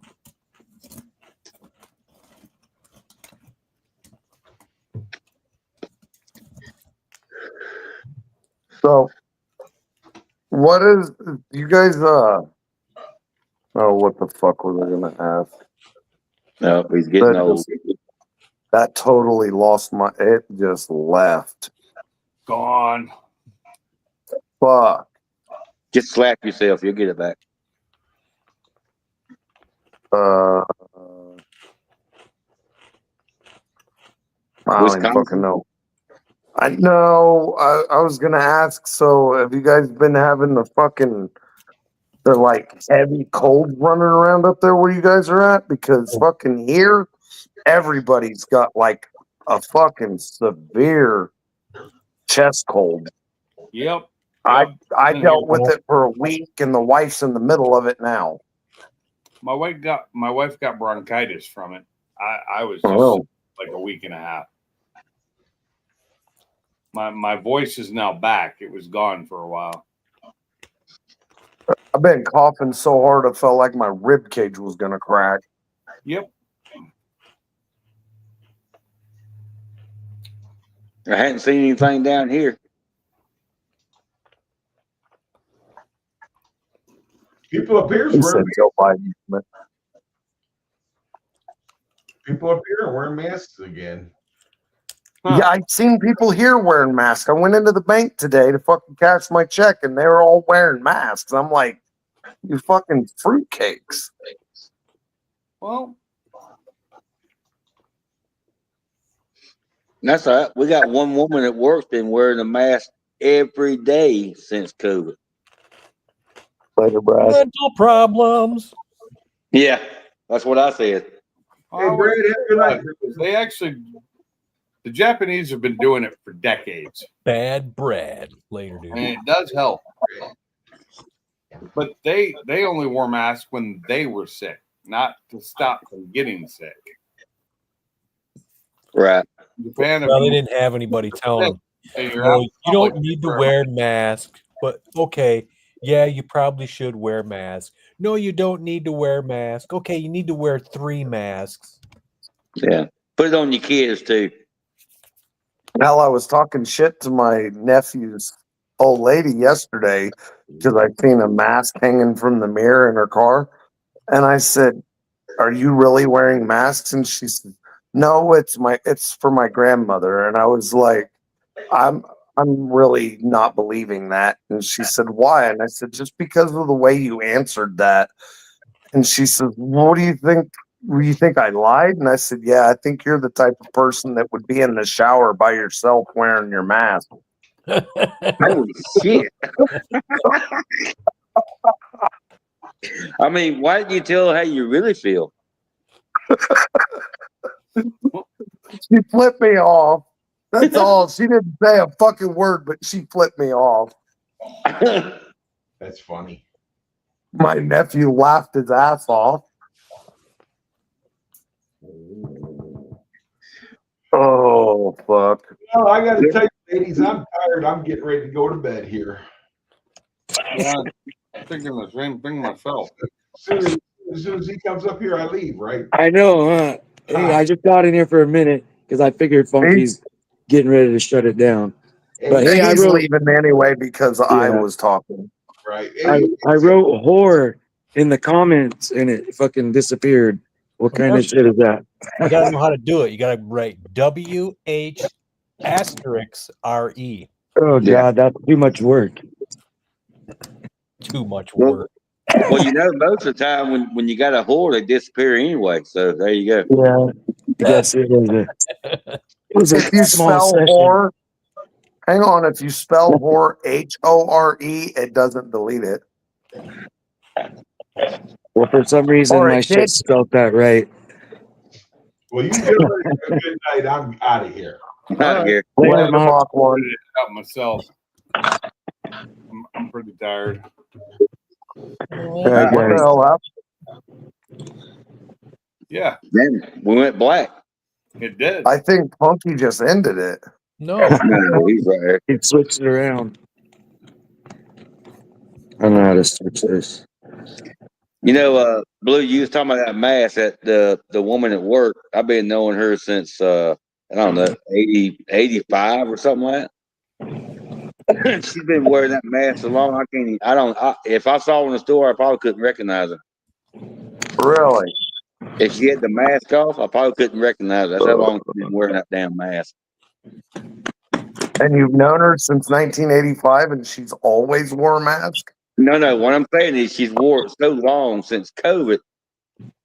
What? This is 5 years later. And she still wears that motherfucker? Yep. And hold on. She lives in the town just before you get to where I live. And I passed her going home from work and she's wearing the mask. Oh, wow. In the car by herself. Yeah. I tell you what, man. These fucking people, they're out of their fucking mind. 17 vaccinations and boosters and wearing the mask by themselves. Yeah. Yeah. And That's then not crazy, man. understanding how they still got sick. Yeah. Yeah. Well, it's like when you was a kid, you played in the dirt and all, you got sick, you got immune. And I mean, that's the way it works. You have to Right. get sick to get immune to something. Yeah, you have to be exposed to everybody else's funk. Yeah. Yeah. Whether you like it or not. Yeah, that's why our parents dropped us off at our cousins when they had chicken pox. Exactly. Yeah. Everybody in my house had chicken pox at the same fucking time, and everybody in my house had measles at the same fucking time. That's the way it works. Yep. You know, Have a good evening. we all fucking had it. Out of here. If we got a cold, we were all homesick in bed. Yeah. Didn't the Brady Bunch have an episode where they had a Yeah. measles party? I think so. Yeah. Yeah. I think they actually did, yes. And didn't all what was that, Family Ties? Didn't they have one too? I don't know. Maybe no, I think Family Ties was a chicken pox party where all the fucking family was there and they were all sitting around watching, eating popcorn or something like that, or sniffling, and they all had fucking chicken pox. I don't remember. Later, dude. So, All Pinks is out. Pinks is out. Funky's probably done. You probably got to go to work in the morning, huh? It's Friday. And so you work on Saturdays half the time? No, no. Not no more? No, it's slow as shit. Oh. And I've been on vacation all week. So I'm kind of excited. The boss bought a fucking lathe and an end mill for work. Uh-oh. And he bought a fucking 8-foot tall bandsaw. A stand-up bandsaw. I'm fucking excited. He bought some fucking badass tools. I get to fucking make stuff. An 8-foot bandsaw? I don't know. This fucking thing's like 2 foot taller than me, and I'm 6 foot tall. I don't know if it's 2 foot taller than me. Yeah, the fucking thing's like, when I stand in front of it, the fucking thing's like way up above my head. I can barely touch the top or some shit. Yeah, it's a big old it's a vertical bandsaw. Yeah, we got one at work. Yeah. We got several. Yeah. I'm fucking excited because he got a couple of tools I will use. We got giant ones. We got ones So that cut buns of foam. The blade, the total height on the blade is like 51 inches. Table's like 72 by 110. oh Yeah. shit. Ours is not that big. I just thought it was cool. I'm excited. I think the throat on it is like 2 foot or some shit. So I mean, the table's not that big. I think the table's probably maybe 2 foot by 2 foot, maybe, because the throat is about 2 foot. Maybe it's 18-inch by 18-inch table or something. I don't Okay. fucking know. When I say that in the big ones, 72 inches is from the inside of the blade. Then there's the whole other side of the table, the whole other right side of the table, which is about 48 inches. So inside, from the inside of the machine to the blade is 72 inches. Yeah, so to the right of the blade is 72 inches, and to the left of the blade is 72 inches, to the right of the blade's 48 inches. So it's got a 72-inch throat. Mm-hmm. Plus, That's a big ass throat. Yeah, 40 no shit. plus 48, that's 120. And then the height for it to cut is 51 inches. Oh So fuck! it cuts Dude, big ass that's- chunks of foam. Yeah, that's almost damn 5 foot. Yeah, I know. And the table's low to the ground because obviously. Yeah, All right. But then our regular band saws are probably, and we don't use the full throat of those blades on the little ones, and they're angle saws too, because we can kick them up on an angle. They'll go up to on a 45-degree angle. I think our table does too. Them things are good though, Blue. You'll be able to do some badass exhaust with those kind of saws. Yeah. I have a bandsaw. I have a fucking bandsaw out in my shed. I just never use it. You got a vertical bandsaw like that one? I got one of the fucking pneumatic bandsaws. It stands up and has a table, or it will come down with the fucking hydraulic pneumatic part and cut on its own. You can set it to cut and walk away. Oh, sweet. That's a nice one too. Hell yeah. I've never used it. It's so fucking big. It takes up so much room in my shop. I just fucking leave it in the shed. Yeah. We got a Someday bandsaw. I keep thinking I might hook it up out there in the shed so where I could just go out there and use it. We got a little jet bandsaw in the garage. A jet bandsaw. I don't know what that is. Maybe I do and just never heard it called a jet bandsaw. That's a company called Jet. Okay. It's a bandsaw by Jet.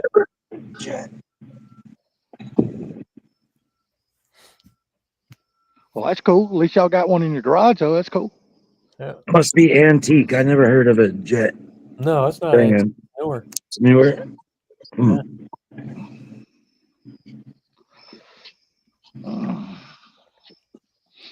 I'm sorry, guys. I had to bail earlier.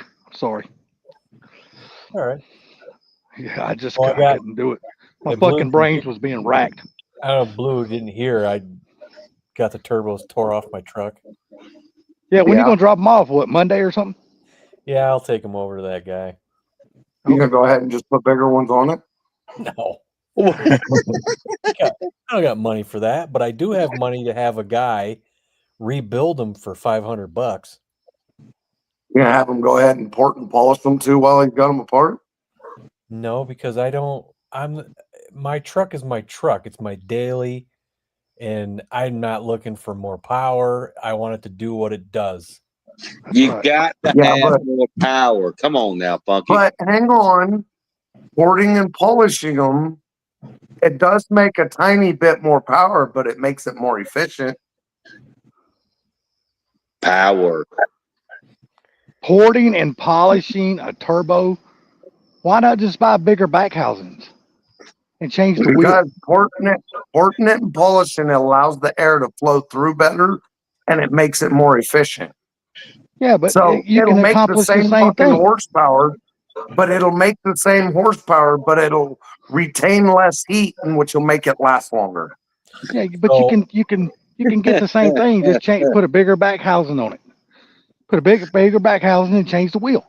So And this you is do the my- same thing. This is my suggestion. You guys go buy an EcoBoost. Well, that's the problem. It's just an EcoBoost. I'm not looking for anything fancy. I just want my turbos redone so I have peace of mind knowing I got refurbished turbos on there and I don't really have to worry about it. Yeah, You know what? Funky, I you're making agree. the I argument agree with for you. Come on, Funky. I agree with you, man. You just I mean, want something later good, on- dependable, just just get like it rid has of them been. and just get rid of them and put a single 76 on it. And later on down the road, maybe I buy a bigger intercooler. You know? Hell, maybe later on down the road, you just go buy you another truck. Yeah, that'd be a Coyote. Yeah, well, of course. I would hope it would be. Yeah. I'll say this. I can tell everybody, hey, I worked on turbos and I worked on timing chains. I fucking hate turbos. They can suck my balls. They take up too much real estate and there's too much bullshit to deal with them. Too many pipes has got to be ran to those motherfuckers. Well, The hot side, the cold side, and all the other shit. I know this. You put your balls up there close enough, and turbos will suck them. So what did I have to do? The first thing I had to do, you can't just start working on it. Like if you had a Coyote or something that just didn't have all this tubing and stuff. And what's the first thing I had to do to get the turbos off? I had to pull the inner fenders out of each side of the damn truck Yeah. to get to them, just to start working on them. Damn. Hey, well, since we got Ford Tech, are you still on the panel? Yeah. Hey, I'm here. question for you. How much through your discount could you get a new set of those turbos for? Shit. I think what price did you get? Like $1,300 each from Ford? Did you ever price them? No, I thought they were about $1,000 for a new turbo. Yeah. It depends I want to say, I don't even think you could buy just the half, like just the turbine part. But I want to say my price on those about $9.99. But our price goddamn. here, yeah. So I think they're like $1,300 list price. But that's here in California, so maybe in Michigan they're cheaper.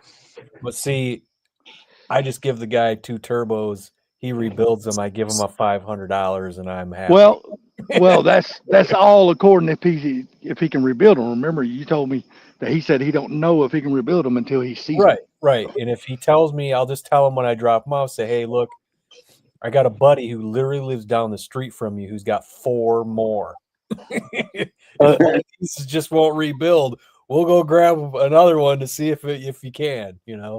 So what does he do? Yeah, Does there he you go. put new bushings in them and seals and He said clean them something up? about something I've never heard anything about when they rebuild turbos. He goes, I don't know. He goes, I'd have to see if I can rebuild, and if I can, he goes, I just need to know the part number because I don't know which which what the fuck is that word? I keep forgetting. I had cartridge. He said I had to figure out which cartridge I have to buy. Hmm. And I was like, cartridge. He goes, yeah. So it's the inside of the turbo. He goes, the turbine or whatever it is. Yeah, it must be the wheel. Yeah, and I was like, oh, okay. Yeah. And he goes, and I got to get in there and get the bearings, and all that. I'm like, all right, cool, whatever. I don't know what he. Yeah, I don't even know if they actually have a bearing they run on. I thought they ran on bushings, like a.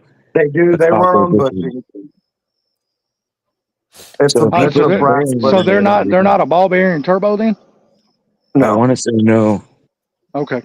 They have like the gauge set of brass bushing that it runs on. That's why when they wear out, it'll straight fucking spit that little turbine right out. Damn. You'll find it in the exhaust pipe. Damn, you learn something every day. Well, I mean, this guy works on this shit every single day. So, how many of them have you run across like that? Honestly, Salty, I don't fuck with those really. I just work next to the guy that does all our engine shit. You know, Mhm. I don't do much engine turbo transmission work at all. You know, I mean, back in the day, I've had a few turbos off, different reasons, but mainly we got a guy or two actually in our shop that fucking knows everything about the Coyote and those 3.5s and water pumps and they just rock out Hey, vehicles like crazy. listen, I would rather be doing a water pump right now. Oh, I bet so. Yeah, I bet so. But to do a water pump on that 3.5, how much shit do you got to get out of the way to do the water pump? Exactly. I mean, are you really any better off? Well, at least you ain't got to take the inner fenders out to do the water pump. Yeah. So, For some reason, it seems like the Explorers and the fucking Flexes have been out there long enough that they're dropping water pumps like crazy. really, Yeah. 'cause y'all starting to get a Which lot of one? those in the shop. I want to now, huh? say that water pump job pays like 6.5 hours. And the guy that does all our shit like that, he could probably bust one of those out honestly in probably 2.5 hours. You talking about the 3.5 or what? Either, well, 3.5 is the one that mainly does it. Yeah. Question for you: the job that Funky is doing now to his truck, taking the turbos off, having them serviced, and all that kind of stuff. If you was to look that up in the book, how many hours would you say the book calls for something like that? I want to say that's probably close to 10 if he's doing both sides. Yeah, he's doing them both. Well, Yeah. we got 5 into it now. Yeah. Well, another thing too is a truck like yours in Michigan with some miles on it, just cross your fingers, you don't fucking start breaking bolts. You know, that's He'll find that out tomorrow when he starts taking the manifolds off. Yeah. Yeah. Knock on some metal. Squirt that shit down with some fucking penetrant. Dude, I probably put Soaking it.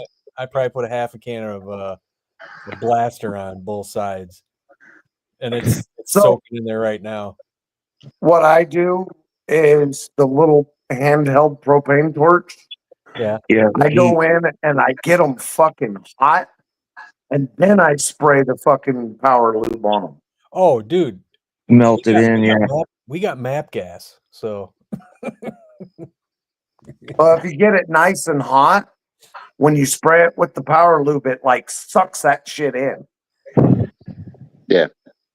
But that's the thing with mechanics shit, you know, it could pay 6 hours, but when shit starts breaking and you gotta drill shit out, an easy job can turn into a fucking nightmare. well, it's like You know. I was gonna pull these off, have them redone, and then I said, well, while I'm in there, it's 155 miles. It's just a matter of time for those manifold gaskets start going out.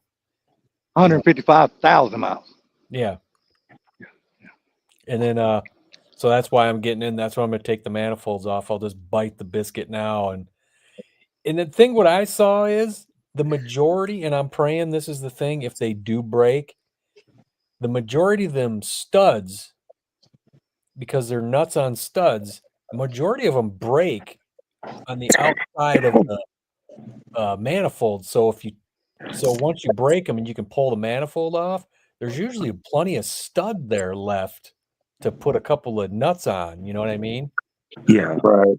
So hopefully that's what happens. That's what I'm hoping for. It happens, but And yeah. I've been lucky enough to where they break at the outside of the manifold. There's no threads, but there's, a solid 1/4 inch to a 1/2 inch sticking out that you can still lock a pair of vice grips on. Yeah. Well, there's no room to do that on some of these. Yeah, what was that thing that you were talking about earlier? That it was going to be, you don't know how you're going to get them like little clips back on. You said y'all took them off and two of them went flying. They're on the cooling lines. Yeah, maybe Vortex got a trick to that shit, or maybe Blue knows a trick to that shit. There's no trick to it because you got to get your hand up in there to put these little clips on. That's the problem. Yeah, I'm trying to think of what he's talking about. So the coolant lines on the turbos, Oh, you scared They- motherfucker. What are you The trying to water talk like? coolant, the little white Yeah. plastic or green plastic No, clips. they're metal. Oh, They push into a fitting that's on the turbo that goes into this that has a little because you can take the fitting out of the turbo, but you got to put it in first. But it has a rubber seal. That's what they said always Starts leaking. It makes those things leak. So you put that little aluminum fitting with that seal in there, and then you push the coolant line in there. As soon as you get it pushed in there to that little, flare, then Snaps on. you put that little snap ring in there. That's going to be hard to get to push that back. you on. probably put the metal clip in the line, and then it quick connect. Yeah, going on. I think that's what it does. Yeah, when you're going on, Yes. you put the metal clip in the line, and then it slides over the flare, and then you actually hear it click, and that's how you know it's attached. I don't think that's what I seen those guys doing on those videos. Yeah, well, some guys on videos aren't really that smart. Well, I get that, especially that one idiot who was a very seasoned mechanic, and you could tell, and he was putting a swivel on where he didn't need a swivel to go. It was like this straight on bolt, and he's got the swivel. I'm like, what are you doing? He was trying to look cool. Yeah, like, He was trying to teach other people on YouTube bad habits. YouTube certified. Yeah. That's some of that Hey, I YouTube fixed a lot of University shit. at its finest. I fixed my air conditioner with YouTube videos. My capacitor went out recently, and I got my shit going overnight. Amazon part, $14. I'm telling you, man, that's how I fixed my mom's dryer. oh, I sold my. Hey, I'm not saying YouTube is shit. I'm Yeah. saying some of YouTube is shit. Yeah. Oh yeah, some of it is. Yeah. You just got to watch a lot of it and figure out which the right way. Yeah. Right. Well, that's That's what I do. that's how I learned how to change the blower motor in my Silverado that I had, because it wasn't changing the blower motor wasn't hard, but there was a damn relay or something that was in front of that motherfucker once you got the blower motor off that you couldn't see, but it was up in behind something else. And they said, look, when you change the blower motor, make sure you change the relay, because if you don't, you'll be doing this shit all over again in about 2 weeks, because that fucking relay will go out. I was like, Yeah. fuck, okay. So that's what I I did. think with YouTube videos, I think you need to be mechanically inclined before you ever even. You need to have a clue what the fuck you're doing before Well, you that ever helps. watch somebody else doing some stupid shit. Yeah, I mean, you do got to have the knowledge and the understanding. There's a difference between a half inch and a quarter inch. You do need to know that. I'm more you know what I mean? worried about somebody telling you need a Phillips screwdriver and you try to grab a crescent wrench. Yeah. Most people got that covered, though. I would think. Yeah. You know what? I can introduce you to a couple motherfuckers. You could ask them for a Phillips screwdriver and they'll bring you a pair of channel locks. Oh God. I Yeah. know a couple of people that are that dumb. Now that would be. I would have to film that and put that on YouTube, because that would Yeah. be funny as fuck. That would be an awesome short. I think that is not. I think filming that and putting that on YouTube is not politically correct. No, but it would go. Hey, it would be a big hit on Facebook though. You'd have to give them a class like immediately. Okay, this is this. Yeah. But yeah, if you're wanting to Dumbass fix 101 something, class. yeah, there you go. What the hell a tool is. Basic. Man, it'd be like us trying to teach Bama the difference between a damn dick and a pussy, because he talks about dicks all the time, so he has no idea what a pussy is. All right, you little pussy.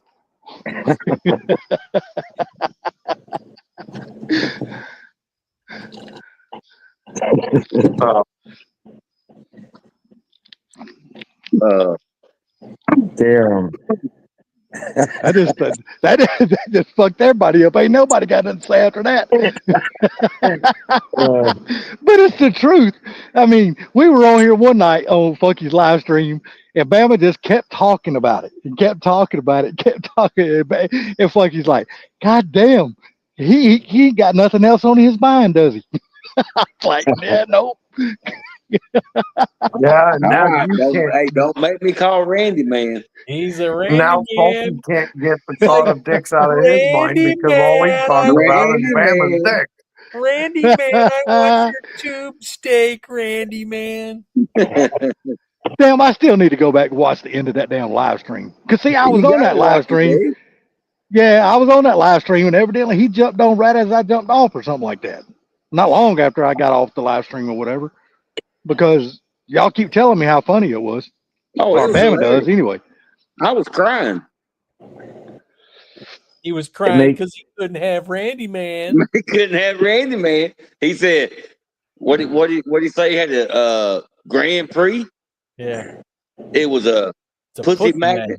Yeah, But then he said they had another vehicle and said all the gay guys would pull up and want to talk to him. I said, was one of them named Salty? he's like, yeah, I don't know him.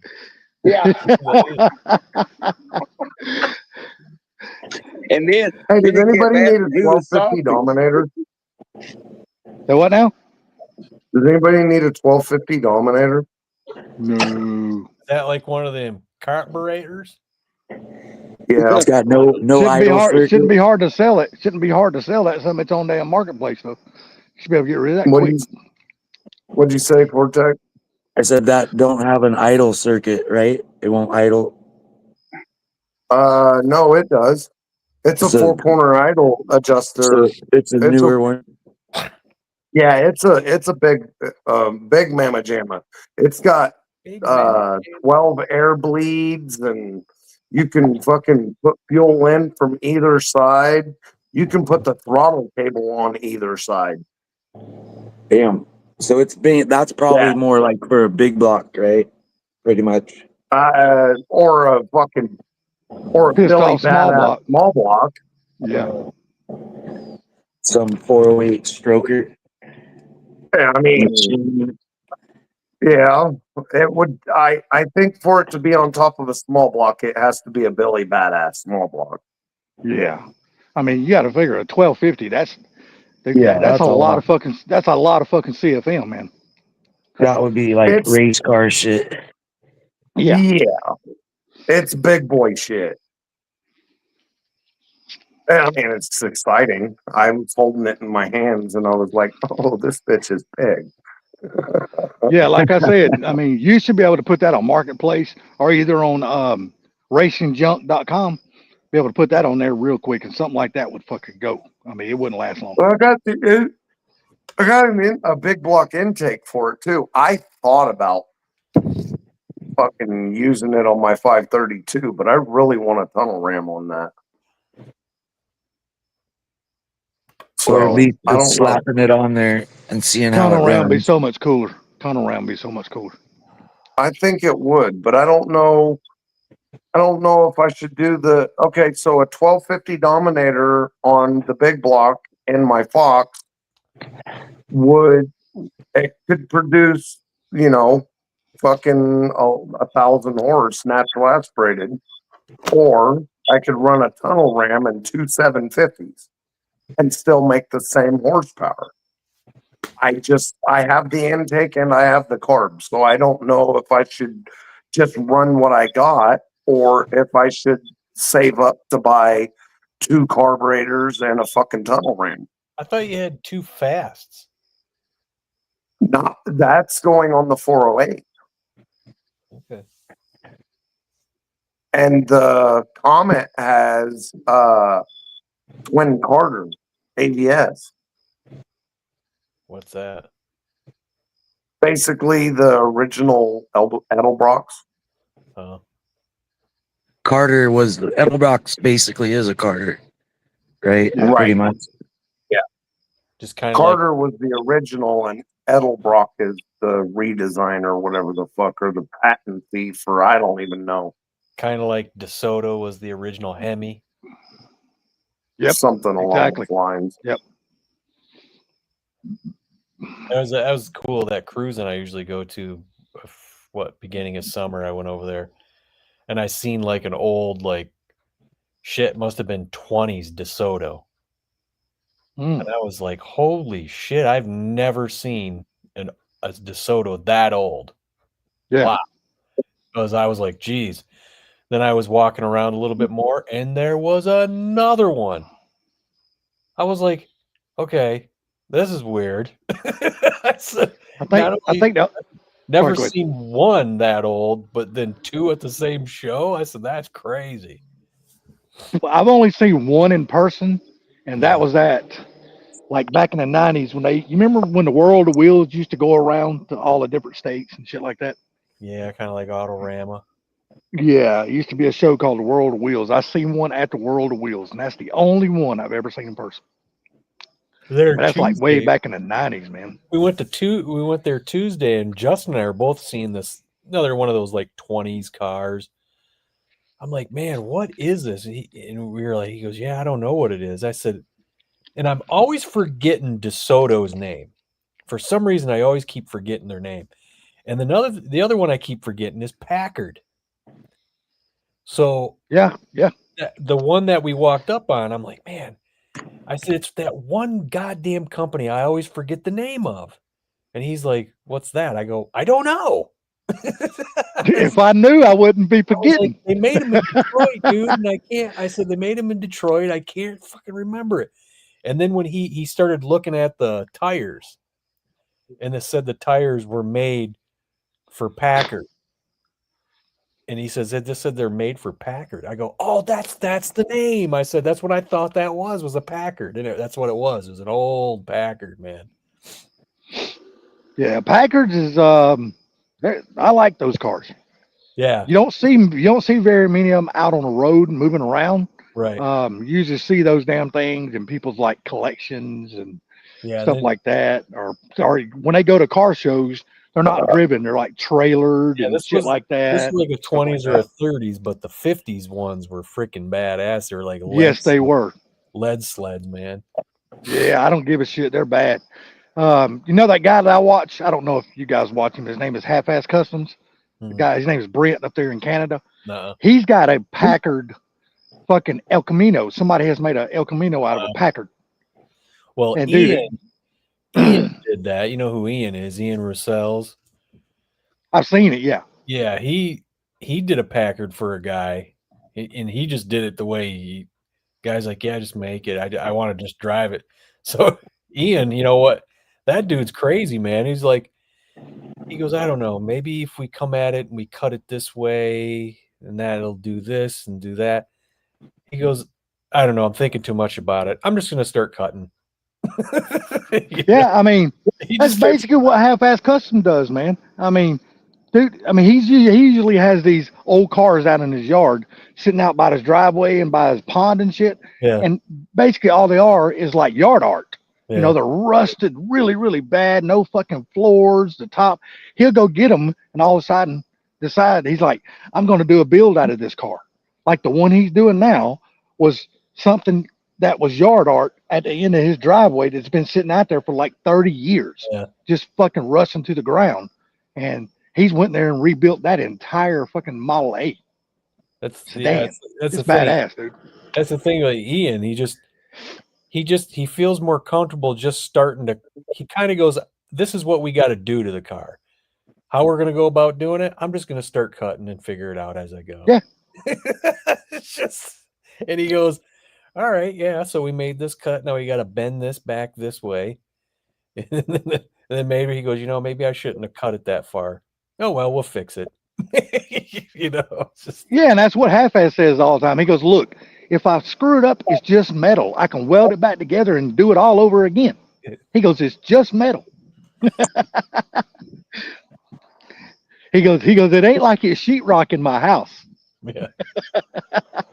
So, I mean, I really like a lot of people, they don't really care for watching, a lot of the Canadian channels because let's face it. Yeah, because most of their cars they get are just so rotted, they ain't got no choice but to use Bondo and body filler and shit like that because Canadian their cars are channels just gone, man. Canadian channels I watch really aren't like, some of them aren't really car related. It's like the camera dude that I always watch. He's freaking hilarious, dude. I love watching that dude. when he's reviewing cameras and stuff. He tells you every bad thing about it, and he goes, I can't believe they did this and blah blah blah blah. And he goes, I love this camera so much. He criticizes everything bad about everything, but then there's shit that he loves that he just criticizes the shit out of. It's funny. Hey guys, Hey, how you doing? I'm gonna head on out. The wife is ready to watch our show, so Leaving us. All right, man. Yeah, I think You guys have I'm actually going to leave for the second time tonight. Yeah, it's you guys have a great evening. It's I'm I'm gonna going to bed. it's almost 12. watch my show, and my phone's down to 9% anyway. So Oh man, that's what they make Yeah. fucking chargers for, you lady fuck. you guys All right. have a good evening, and thanks for You having me too, up. buddy. All right, man. Later, Gage. Take it easy, Later, buddy. guys. It's midnight. I guess it's time to shut her down. All right, guys. Yeah. Make sure you All check right. out. Make sure you check out that fucking Alien Earth movie, though. It is pretty good. There's like four episodes out so far. If you can get it for free, Scott. it'll All right, take you will back do. to the movies. All right, guys. Have a good one. All right, man. Later, guys. Appreciate it there, Later. Funky. Later, Bama. You No fucking problem. whore. Later, guys. All right, Take it easy, Gil. guys.